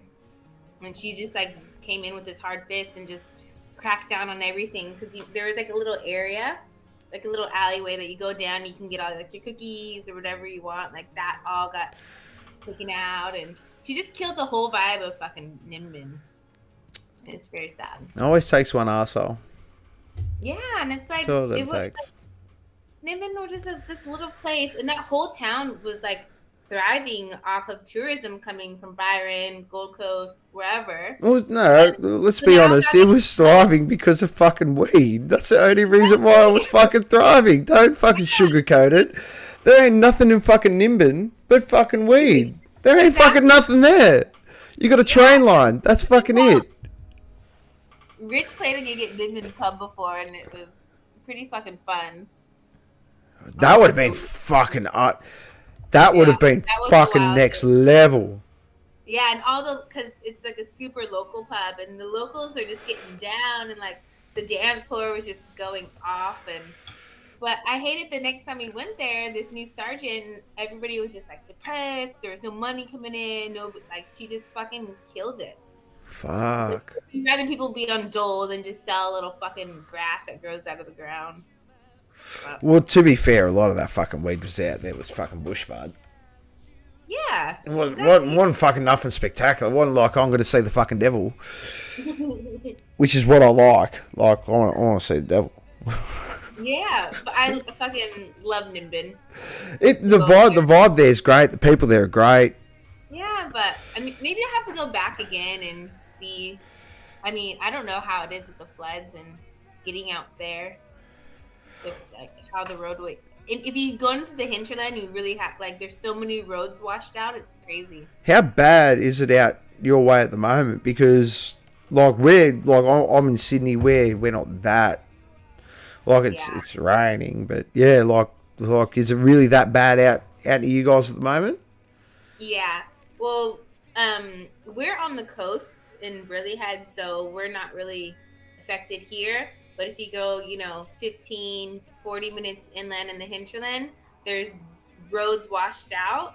So, and then if you go down south, like Byron, Lismore, like down there, it's just totally ruined. Oh, Jesus. Yeah, it's really bad. It's so sad. And then they started, the floods descended, starting to get back on their feet, and then another flood came through. So it's just can't win. No, and it's like, who do you get mad at? It's nature, Like, and as humans, we always want somebody to blame or, to try to wrap our heads around why these kind of things happen. Global warming, these things, but still, it's Mother Nature. It's gonna and it's powerful. It'll take out fucking anything. Someone posed a really, really good theory at work the other week. Goes, you know where all this rain's come from? Goes, because there's been no planes in the sky. I know. He goes, think about it. You've got. Have you actually had a look, like say 3 years ago, at? You can get an app on your phone and you can look like at how. Flight maps? Yeah. Yeah. Like, you ever seen how many planes are up in the sky at the one fucking time? Yeah. So when he goes, man, you got to think, all those planes flying around at like the speed of sound aren't pushing wind around anymore. It's not moving. And I'm like, oh, that's a fucking good theory. And I'm like, nah, it can't be that. Yeah, I don't know. Because, how about before planes were the floods that bad? Well, I wasn't around. They're not history books here in Australia.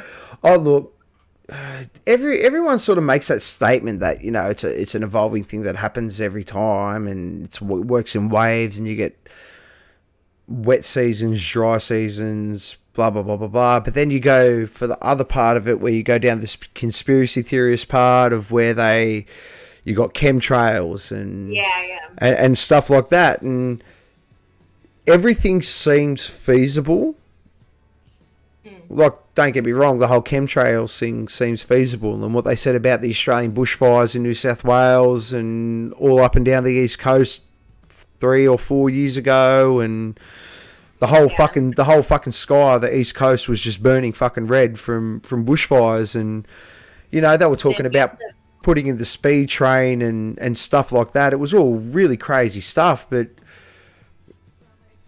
there has to be some sort of validation in fucking global warming. There has to be. Like, so what? And I think it's gone like 1 degree, but it just, even something so little as 1 degree fucks everything up. Well, I will say that I did go to Daydream Island for a friend's wedding a couple of years ago. Is that by Airlie or something? It's up in Queensland. It's you catch a ferry from Hamilton Island. Okay, yeah. Across to Daydream Island. Yeah. And when you're on the beach there, you're not actually walking on any beach. It's just fucking dead coral. All you're walking on is just bleached out dead fucking coral. It's just everywhere. It just surrounds the whole beach. And that, like, what more do you want? And that was like 7-8 years ago. So I can only imagine how much worse it's... Yeah, and then how they say, like, how fast, like, the coral grows so slow, So it's like, for it to catch up and to regrow from all that's destroyed, it can't happen. No, it can't. It can't. It's so fucking sad. And that's why I'm like, I need to get over here, see the 7 wonders, see everything that I can while I can, because everything's dying. I'm dying, we're not going to be here forever, so... That's a very good. It's a valid way of thinking. It's a very fucking good way of thinking. I guess some of us. I've taken the path of. Well, I've never really travelled. The furthest I've been is probably the UK, and that's only because I've got a fuckload of family over there. Like, I've got a fuckload of family over in the UK. It's fucking far from Australia, right? It is. Besides Southeast Asia, Pacific. But, Europe is so far from here. It It's such is. a journey to get there. 24 hours. 24-hour flight. At least if you have layovers and Yeah. all this hoopla. Mate, Yeah. Thailand was a culture shock. Oh, I did how Thailand. good is the food in Oh Thailand? my god, the food is fucking amazing. Oh, love it. One thing that spun me out about Thailand when I went over there, and I was so happy I went over there. I tend to think to some degree of myself as like a minimalist. I don't need a lot of shit to make me happy, in a sense. Like, I just need good people, good music, good beer. Good beer. You know what I mean? Like, very simple sort of things. And Yeah. when my wife went over there, she was so fucking spun out of how happy people were with having nothing. Yeah. And it's like, yeah, because that's what life is, man. Stuff don't make you fucking happy. Like, stuff is stuff. Stuff can be replaced. Like, moments, people, opportunities, they're once in a lifetime. They're now. They're here. Grab them. Go. Yeah. And yeah, it was like, that was a big culture shock for not so much me, but for her. Yeah. But yeah. But like, where did you sort of grow up in, like, a little bit of, like, what was it like growing up in America? I guess seeing the comparison of what it's like over here now, what would you think? Okay, so so you said you moved out here 7 years ago. You're my age. You moved out here when you were 29, 28, 29. Yeah, like 28, 29. Alright. So thinking of it sort of from an adolescent perspective. Yeah. Yeah, what was it like growing up in America, say, compared to here? Yeah. Well, I feel like growing up in LA, you grew up really fast. Like what we were doing when we were 10 or 11, people here doing when they're maybe 18. And so you grow up really fast. You have to have your head on a swivel. There's no safety net for you, so you always have to be on your toes. You have to be very smart, know your surroundings. Here I feel like it's pretty safe. You have backup plans and Dole and, school and different. You don't even, I think you only go to year 11 here or something? No, you go to year 12. Oh, or it's like a choice or something? Alright, so what it is, you can do up until you're 15 or 16, which is 10th grade. Yeah. And then your next 2 years are optional. Yeah, that's what I'm saying. You get like options. You don't really have options when you're in fucking LA. You just fucking, it's survival. Because that's one thing that's like, I would not fucking last in America. Y'all are crazy. Y'all are crazy. It's fucking Wild West out there still, as far as I'm concerned. It is. It is. Fucking oath it is. And that whole hustle culture. Yeah. That America is fucking embedding in the rest of the fucking Western civilization and capitalism and all that shit. Yeah. Disgusts me. I am not a hustler. I'm not a fucking worker. I need to get what I need and fuck the rest of you all, man. Like, yeah, no offense to anyone out there. If you want to hustle, go on the hustle. Go do your thing. But that shit ain't for fucking me. I want to sit back and smell the roses. This is the issue. It's like, what if that's not for you? But that you live in LA and you have to hustle to survive. You don't have... That's what I'm saying. I would not fucking survive over there. It's just fucking... It's next level. But then that's why we have, if you probably look at like the numbers of, mental health problems and, the homelessness. When I went back home, I just was home 2 months ago. Whoa, that, because that was one thing I actually wanted to ask you about. I didn't think you went back that recently because I'm sorry to interrupt you, but like I've heard about like that, like Joe Rogan fucking just gone. And a whole bunch of other people all moving to fucking Texas. Yeah. And I'm like, what the fuck? And then you see a couple of videos through there. Like, obviously they're dramatic shots that have been really fucking emphasized. But they're walking through like main streets and there's just fucking tents everywhere. You go through like they I think I saw a shot of a train line, and it's like an Amazon train goes through there, and people are just fucking ransacked this freight train, as soon as it's fucking pulled up. That was home. You serious? What the? Yeah. So yeah, go. Sorry. Yeah, so that's the thing. Like growing up, that was the norm. Like this is just normal things you see every single day. Like somebody walking their dog. So you never think about it. Like, you know that it's horrible. You know that it's bad. You know that it's sad. But that's just the reality of it. And you see it every day. So you become, like, desensitized. But this last time when I went home a couple months ago, it, like, I would probably say, like, tripled the amount, you know, if not quadrupled. So basically, if you're driving down the freeway, under every underpass, there's tents. There's all this shit. Like, people with full, like, and it's just not a tent. It's like a tent with tables, and they have like whole like 3-bedroom tent house on the side of these freeway, like on the side of the freeway. And that, like, and I think it's just like a gradual. If you're living in LA, it's always been an issue, but it just gets more and more, and you don't really notice how bad it is because it's always been that way. But since me being here and going back, and it just went like crazy, and I was like, holy fuck, like I didn't think it could get worse. Fuck. Yeah, it was fucking pretty hardcore. Because like the only real comparison I can sort of like, just not trying to compare stories or anything like that, but so where my mum grew up in the UK, low socio-economic area, always sort of has been.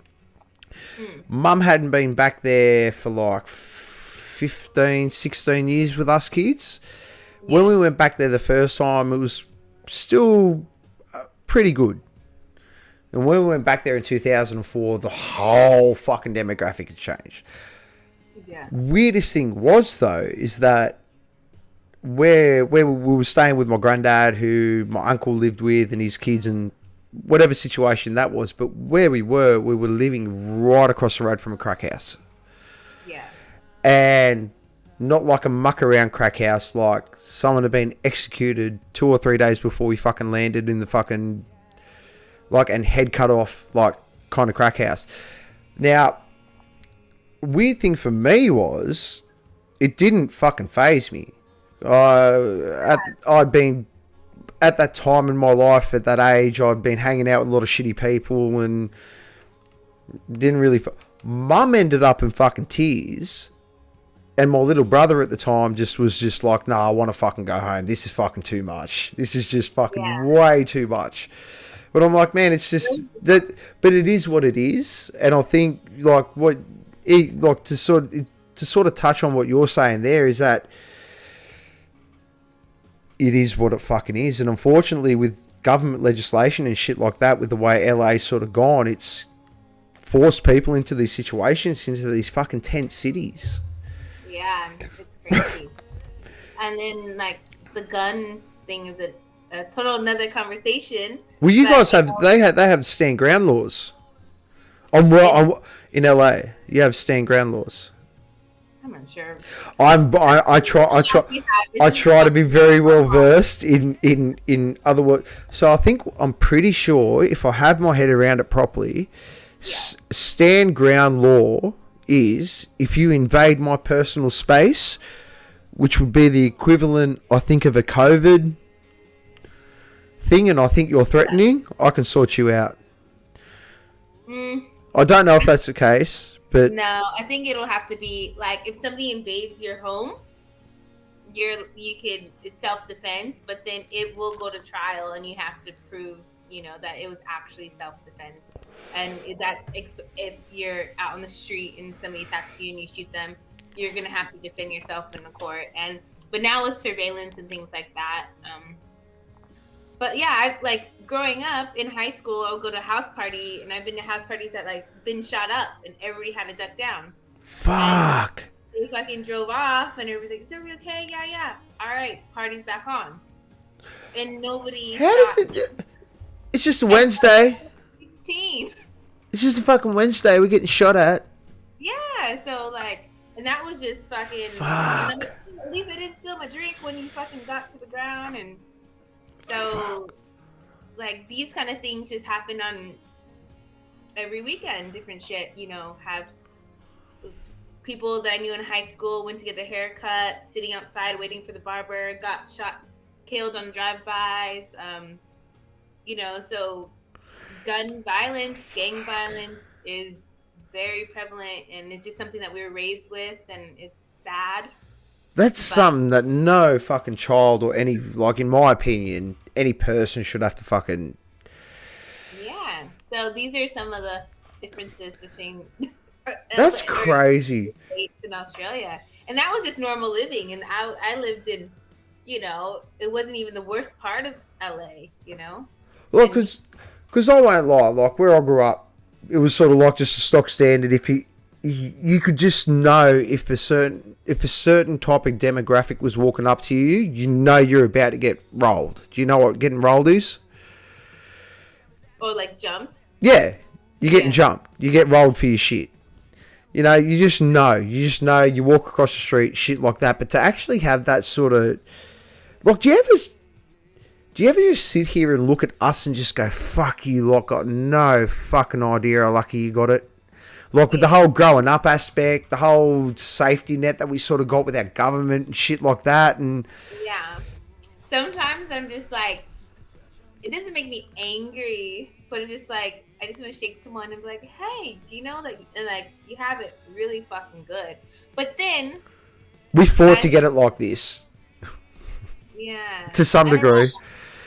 Yeah, in some degree, because they didn't grow up in that environment, if they go travel to, say, Central America, they might have a harder time than if I do, because they don't know how the survival tactics, you know, and they'll get their purse stolen or their wallet stolen and things like that. So the positive of it is I'm very sharp-minded. I could travel on my own. I can go places, and you know, what my dad used to always tell me, he's a Vietnam vet, you know, you never sit with your back to the door. You need to know all your exit when you go into a place.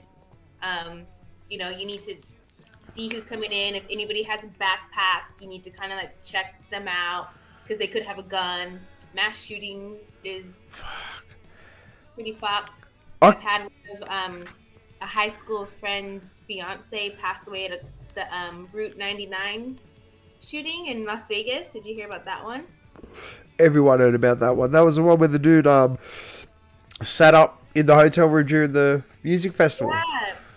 So one of my friends that I went to high school with, his fiance died at that, and my best friends and her family were all at that. If I was in LA, I would have been at that.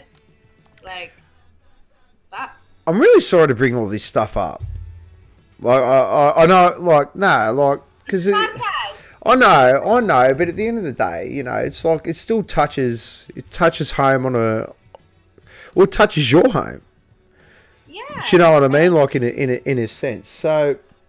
Yeah, but that's the reality that if you live in the States, you have to think about, and because shootings happen all the fucking time. So that's the beauty of, you know, Gymna and here, and you know, I could really just let loose, and I feel, you know, I don't worry about guns here. Is there a sense of relief in that sense that you don't have to be sort of looking over your shoulder all the time? Yeah, and I think sometimes I'll like, it's bad because I'm so like, nothing can happen to me here, you know. You find yourself getting too comfortable. I mean, yeah, maybe, but I mean, nothing bad happened, but maybe I know what you say. It's more so the fact that when I go back to, am I gonna let slip for a second, or am I gonna lose that edge, or you know what I mean, that survival instinct that you constantly have. Yeah, so when I go home now, I'm like so lax, and I'm just like, yeah. Oh, this is a funny one of Rich and I's first couple of dates. We went to the beach, and we went to the beach. We had our stuff, and he's like, "All right, let's go for a swim." I was like, "Okay, you go first. I'll watch the bags, and then we'll like switch." And he's like, "What?" I'm like, "Yeah, you go." He's like, "Let's both go." I'm like, who's gonna watch our shit? He's like, nobody. I'm like, no, it's 100% going to get stolen, right? So this Unwritten is just rule. my like thinking.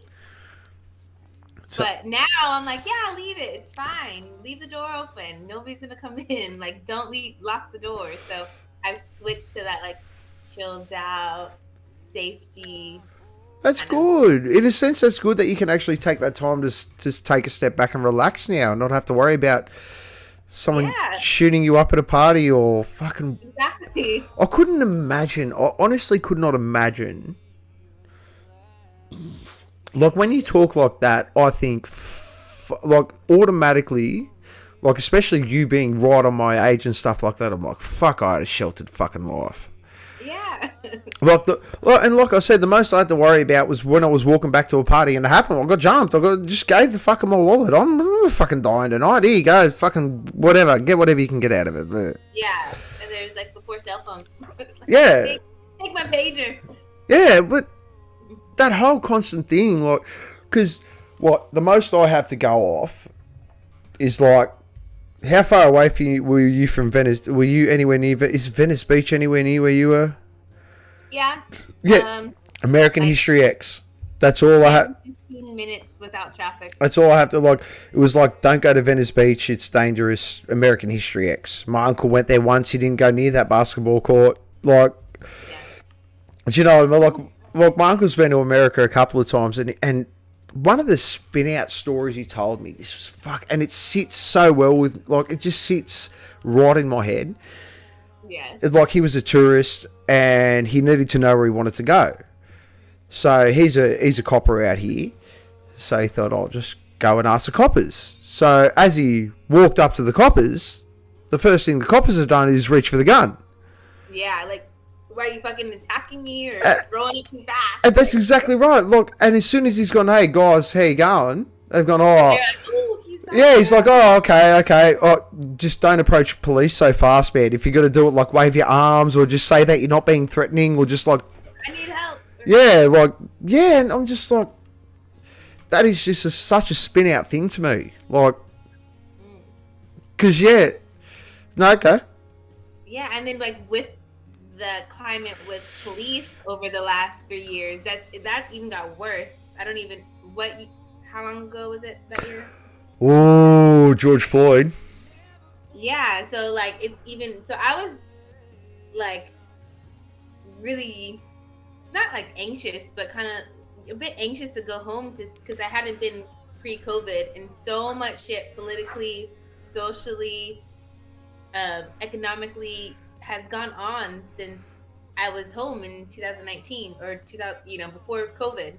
So I was like, holy fuck, like, how's this new place gonna be? And yeah, people hate the cops, Yeah, well, music. I think music has something to do with that, and their actions, shooting people in the back while they're running away. Now, and the thing is, it's like the say 100% of cops, 20% of them are bad. That's gonna make the other 80 look bad. It's like when you're in school in a class and there's one kid bad and everybody fucking gets in trouble for it. It's like the terrorists with the Muslims. Yeah, but you just get lumped all in that shit. Is there okay? So touching on that part where saying going back and stuff like that, you obviously mixed race and stuff like that. Yeah. Do you get racially objectified by like? Have you found is there a massive disparity between racism, say, in America and Australia? Are we actually more racist? Be honest. Like, this is I'm here to find out. Like, because at the end of the day, I'm nothing but a sponge, and we are all here to learn. So it is very interesting the fact whether we are just the drunken larrikins that like to take the piss, or we're the racist assholes that are drunk larrikins that like to take the piss. Yeah. Over my time, I don't know if you guys are more racist or just more uneducated about race. Where in the U.S., the education is there. It's a conscious choice that people make. So Okay. I feel that like you guys are so like close off from the other worlds, like South America, Central America, Africa, that you guys really don't have many other cultures here besides you. So I think it's just like a very new development, but I do see such a similarity in our histories between like Native Americans and Aboriginals, and how the land was stolen, and a suppressed culture that they don't teach people about, even though they've been here for so long. Oh, we do going through, unfortunately, going through this subpar to some degree. I shouldn't say it's subpar. I did go through the Australian education system, and we do learn about the stolen generation and the genocide that we did cause. Yeah. Like we do, and we're made to feel very guilty about it, and I guess to some degree, rightly so. Yeah. Yeah. But like in American history, they always teach you about the bad parts, but they never teach you actually about the good parts of the culture, you know, and the parts that we should learn about. And there's like, yeah, this happened. There's a trade. We killed them. There's these battles, and that was that. And the lost generation and that. But how about for a little bit further back when it was a thriving people? Like, there's so much to learn from them, but that, like, all of these good things aren't really passed on. Yeah, I think in that sense, I think that might be a bit more to do with the American, because I did learn. I can't talk about now education system, but Yeah, I don't really know when I did it, when I was going through it, we were very much taught about Dreamtime and all those Aboriginal subcultures and stuff like that. Probably not enough. Yeah. I guess it is good now that a lot of people, especially like even bands like Trip Sit have done it at Gymna and stuff like that. They acknowledge the land of the previous owners. Joshy Dreads did a mad Yeah, job. Joshy Dreads, 100%. Big shout out to Joshy Dreads. Like I love him. I think the tide is turning, and we are starting to learn about it, and especially with the apology that came from the Labor government all those years ago, and saying, but Yeah, and people here, they're just confused by my race. They're just like, what are you? Or, like, oh, you like this, or, if I've seen it a lot. In one of the restaurants I used to work at, we used to have a lot of Brazilians. And once somebody could tell that this person didn't speak fluent English, they would get really aggressive with them and be condescending and really nasty. And I think, like, but that's everywhere, like, you stole our jobs and all this stuff. Like, I guess that's anywhere. Nah, I will fucking, I've seen it. I hate it. Excuse me. Because of two reasons. One, it took a lot for that fucking individual to learn a second language.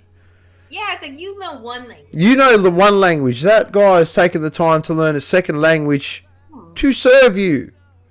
Yeah. The least you can do is speak a bit slower. So this, mate, you know what? He didn't steal a job because none of your motherfuckers wanted the job.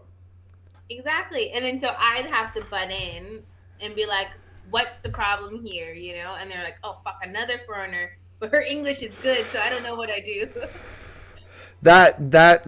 Look, I can't apologise enough for that shit. I can't stand it. I hate it. I fucking hate it. I'm not going to say... I think a lot of people coming here as immigrants is, and from different cultures is new to many Australians. So I think it's an adaptation, and it's a growing country, and, housing is on the rise. There's a lot of shit that's kind of taken a turn in the last, since I've been here anyways, in the last 10 years in Australia, and people are like, I don't know, freaking out maybe. Nah, you know what I think it is? What? I know exactly how to win over any Australian if you're from a foreign country. Just make good fucking food and open up a restaurant. Because as soon as you break down that food subculture, food just branches you out to the rest of it. Yeah. Food's like music. Yeah, it's true. It doesn't. You can do whatever you want with it, and as long as it's from that subculture. I mean, you have a look. Everyone would have thought 50, 60 years ago, what's this spaghetti shit? Yeah. You know what I mean? Now it's like, Mommy. yeah, now bring me my fucking palmy. Yeah. Give me that eggplant. Give me the full Italian style. Yeah. So do you think Australians are racist? I think we love stereotypes. Yeah. I don't think we're racist. I think we love stereotypes. In saying that, we love our own stereotypes. So we're happy to give it out as much as we can take it. To some degree. Not all of us. Like, at the end of the day, the stereotypical Australian, drunken, larrikin, loudmouth, butt munch. We'll own it. We'll own it. You know what I mean? Like, but that's just the way we are. I don't think that Australians hate. I don't think there's any real hate involved in it. I think obviously from some How about people. the Chinese? You guys are always going on about the Chinese. Man, I love their food. I love their food. I love their food. They're Aussie Chinese. Look, you know what the thing is? I don't give a shit. I think any Australian doesn't give a shit where you come from, as long as when you get here, you try and absorb it. Yeah. Don't, and I've heard this from other people, and to some degree I can sort of agree with them. Don't bring your shit over here. Oh yeah, you guys want assimilation? Is that it? Not so much look, it's not assimilation. We're happy with subcultures. We're happy with you to have your own religion. It's the problems. Do you know what I mean? Do you know what I mean? Like, what problems? Okay, Europeans fighting amongst each other. So the Macedonians and the Croatians and shit like that. Oh yeah. Leave that shit over there. We don't need that shit here. You're in a new country. We've all come over here for the same. I'm an immigrant. You fucking left that because of that. I am an immigrant. Yeah. I'm an immigrant. My parents did not leave the country they were in because they thought, like, everyone goes on about, oh, Australia's the best country. Well, there's a reason why everyone fucking comes here. Yeah. Do you know what I mean? It's because you leave your shit there and you come here to start fresh. Yeah. Speak whatever language you want. Be whoever you want. Just be nice. Yeah. Well, that's all I want. That's all I want. Unfortunately, not everybody has that, Yeah. Like, what? Okay, so where I am, so I have Indian background. Mm-hmm. Love Indian food. Love the food. So good. Gel frasi. Oh, give me a masala dosa. Big masala dosa. I fucking love it. Love it. Yeah. What I think people, yeah, it is hot water, Ivan, I know. What I think people get upset with is when you get whole masses of cultures moving into one area and then they don't, it gets to a stage where they don't even need to learn the second language. Yeah. Do you know what I mean? And and look, like I said, got no issue. I love the multiculturalism that lives within Australia, the food, the music, everything that comes along with it. You all got to take the good with the bad at the end of the day. But yeah, I can understand why some ignorant people would get the shits, but if you get angry at them, if you get angry at these people, as opposed to turning around and saying, oh, you don't know fucking English, just go, what don't you understand? I'll help you. Yeah. You're gonna make more progression with that person by helping them understand than getting angry at them and getting them to put up their walls, and then they're all going, you're just a fucking pack of racist assholes, which we're not. I'm not. My friends aren't. When I first traveled here 11 years ago, and I did like a 1 month kind of traveling up the coast by myself, when I went home, I cried. I was on the plane. I was like, oh my gosh, I want to live here one day. Like, Australians were so nice. And I still think that, like, Australians are so fucking nice. And, like, if I had a flat tire on the side of the road, someone would probably stop to ask, "Do you need help, mate?" Like, you guys are so helpful with each other, and really, like, I love that culture. And I think majority of the people here are fucking amazing. And there's assholes everywhere. Oh man, you don't even have to look that hard. Yeah, yeah. So there's assholes everywhere, and sometimes they get the attention. But Australians are genuinely like really nice people, really helpful to each other. There is a sense of community that in LA, because of the danger of it, you never know. You don't want to stop to help someone because you're like, is it a trick? Are they trying to rob me? Like, I don't want to get involved, this and that. So nobody really stops and helps anybody. Everybody kind of just like sticks to their own. And where in Australia, there's a larger community, and it's really beautiful. I guess in a sense, we're all, like in Australia, we're all fucked. So may as well do it together. Upside down, anyways.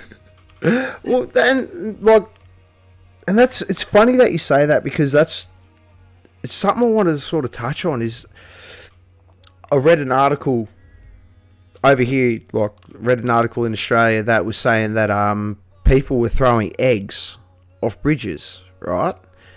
Oh, okay, yeah. And when they hit the windscreen and you turn the water on, it completely clouds out your windscreen, so you have to pull over. Yeah. And they were jumping, they were jumping people.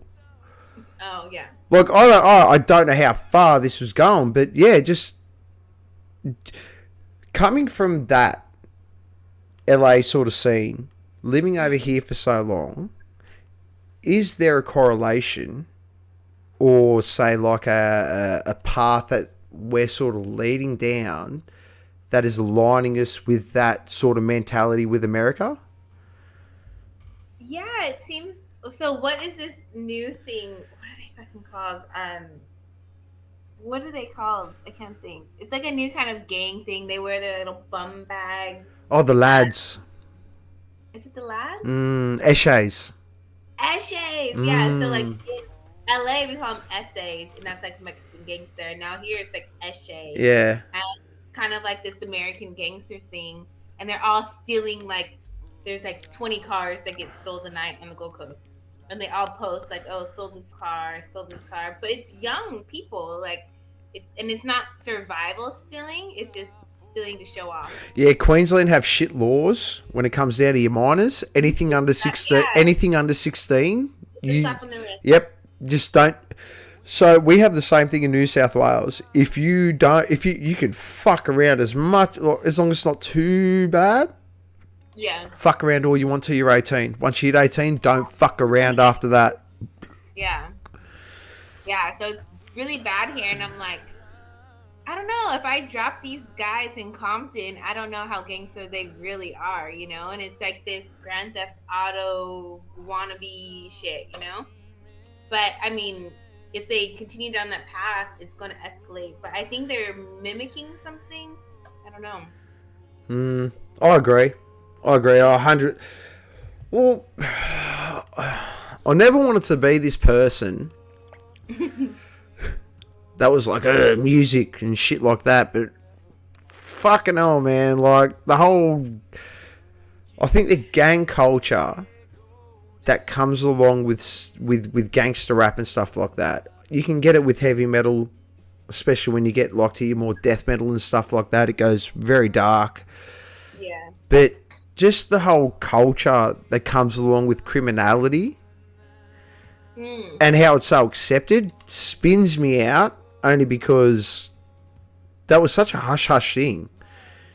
And now it's like, it's so mainstream, like that there's just this big thing with it. How far do you reckon we are off getting to that stage? In all seriousness, like if you reckon, would you say that, say, this right here, right now, what you're living in would be LA at any point in the last 15, 20 years? No. Okay, fuck, we're soft. We're soft. No, but it's not a good, I mean, it's like, it's a good thing, right? You don't want to be, Rodney King. But it's going that way. And that's the thing, like the crime in LA, 50% of it if not more, it's about survival. Like, purely, people need to survive. There's maybe not a father figure, and the gang gives them that family, unit. But the mom, there's no dad. The mom needs to work to afford to even keep a head over the, And the boy, the boy gets sort into thinking that he's got to do the man's work, and he'll do whatever he can to make sure his mum's happy. Yeah, and there's a family community there in the game. And there's a man figure, and they see the gangster with all the good shit, and they're like, I want to be that, because they don't have any other role models. So, but I think Australia is still, or I don't know, Gold Coast or whatever, still, I think it's not that bad here yet. Oh, Ivan, you're playing GTA right now. Don't play that. You're right your brain, Ivan. Exactly. You're right your brain. You're right your brain, bro. GTA, exactly. But, and that's what these kids are doing. They're just like having fun, stealing cars. They get to, and they're stealing like really good cars too, So they drive these around. And one the other day just drove it off into like the waterways. Do you reckon the hustle, that hustle, well, obviously it would have something to do with it, the hustle culture that comes along with especially... Yeah, I think it's just like cool. They get to like joyride around with the music up, and they have, and I think also it's like there's not much to do. In LA? No, here. Oh, no, there's fuck all. You're under 18. There's nothing. You steal a car? Yeah, well, I think that really realistically boils down to fucking parents in some way, shape, or form. Yeah. But at the end of the day, and the meth is just crazy. Oh, that was a one-time thing I'd done and never do it a fucking again. I won't touch it. Don't. It's fucking awesome. That's why I've never. It's really weird to some degree being really self-aware, because when I'd done it, I went, nah, I can't do this again. I'll fucking be on it forever. Well, yeah, that's like just people saying like you do it once you'll be addicted forever. I'm like, no. And then I don't know. It's the second time. I don't need it.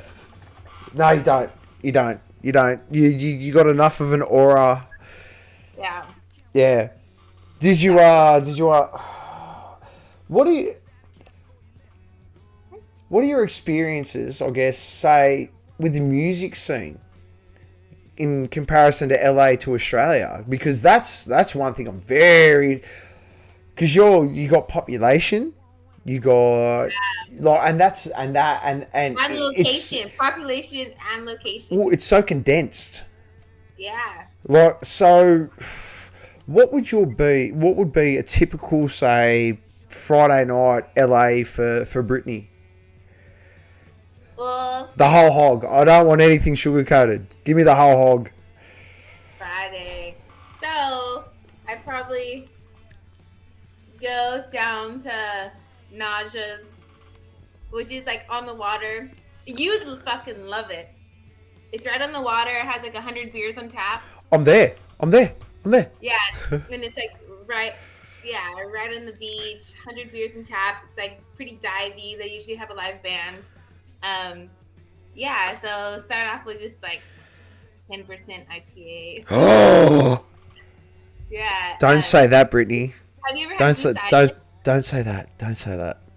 Have you heard of Goose Island? I haven't heard of Goose Island, but I heard I'm a big fan of an IPA.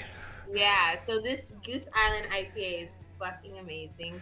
So basically they change their taps all the time, and they have like maybe 60 just always there, then a rotating 40.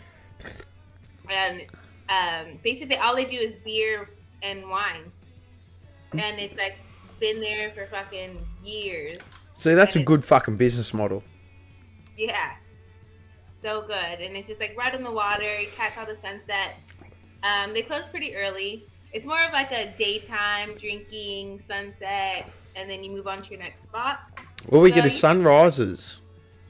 Sunset. No, all we get is sunrises though. You live on the East Coast. I know. You just got to be. That's why everyone takes meth. Just watch the sun come up. Maybe I should. Don't. I know, or I need to move to Perth. Oh, I've never seen a sunset on the beach. Never seen it. It's fucking the best. It would be. It would be. Yeah, so you let the day go, and then usually I'll go to like karaoke. I'm a huge karaoke fan. Yeah, so there's this place called the Thirsty Club. So I'll go there and just fucking dance on tables and sing karaoke until it closes, and then end up probably going to somebody's house and drinking and smoking weed, and then go to a taco truck and then go to sleep. Oh, so that's perfect Sorry. Friday night. That's perfect Friday night. I'll take that. I'll take that any day of the week. Karaoke, smoke weed at somebody's house, a couple more drinks, and then taco truck and home. Fuck. Living That would the... be cool. Wow. Nightlife. That's it. Hey, simple things, man. Simple things. Simple woman. Beer, karaoke, weed, tacos, or any other really good food at late at night. In and Out. Have you heard of In and Out? In and Out Burger. I've heard it In and Out. In and Out Burger. Unfortunately, I've only seen people eating it. Richard, you're the smartest motherfucker alive. Yeah. In and Out's amazing.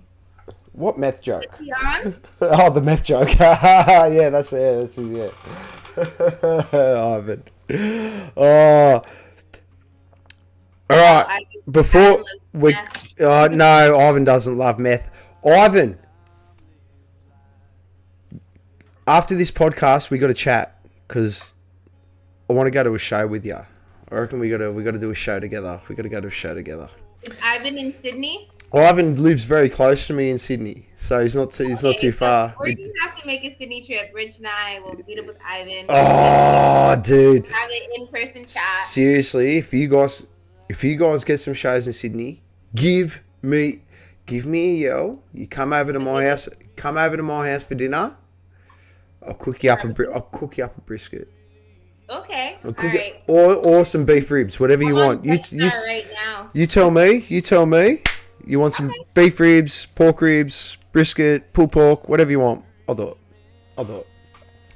The only reason why I say that is because I'm a cheater and I have a pellet smoker. I have a proper one. I have a stick burner, but yeah, that just stays out the back. Alright, Britney, before I wrap up tonight, I got two massive questions for you. Alright, so I always save these little curveballs for at the end. If there was any advice that you could give to any person out there that is married or dating or involved with a full-time musician, what would be the best advice you could give to them, because they are very fucking complicated people? Yeah, they are. The best advice I probably have to give is that you have to realize that musicians are creative creatures, and they're like the wind. It'll just blow one way, it'll blow the other. You just need to roll with the punches. It's going to be a fun ride, and in the end, you're going to get a beautiful, genuine person, and you just need to be supportive, because you don't know what their end goal is or what their vision is in their brain. So you just kind of have to take a back seat and be supportive. And if you can't do that, then run. My God, that was the most insightful bit of fucking advice I've ever heard in my life, Britney. That was fucking unreal. No, that answer, spot on. Could not fucking agree more. It's like, if you can't do that, you shouldn't be with a musician. 100%. Now, my second question. What is the Britney motto? What is the Britney Neill motto to get her through every fucking day, no matter how bad it is? Where's the wine? I love it. See, good fucking answer. Fuck it, and where's the wine? Yep. Where's the weed and wine? Where are they? Give them to me now. Where's my bong? I love it. Britney, give a big plug to your business. Give a big plug to your workplace. Give all those big plugs. I'm rounding it out and we're going. Cool. Cali Chicken Bends. Check out Richard Neill. Richard Neill and the Drunken Midnight Choir coming out with an album soon. Couple single releases. Mo's Desert Clubhouse for live music in Burley. Love and peace. Oh, Britney, Britney, thank you so much for jumping on. You're an awesome person. You're an awesome soul. And the fact that you put up with a musician full time, which is a full-time business on its own, more power to you. Thank you. Richard, you're an awesome bloke. You've done a great job on this one. Good stuff on locking that in. Ivan, I'm going to talk to you later. I will catch you all next week. Say bye. All right. Catch us later, everyone. I'll catch you all next week.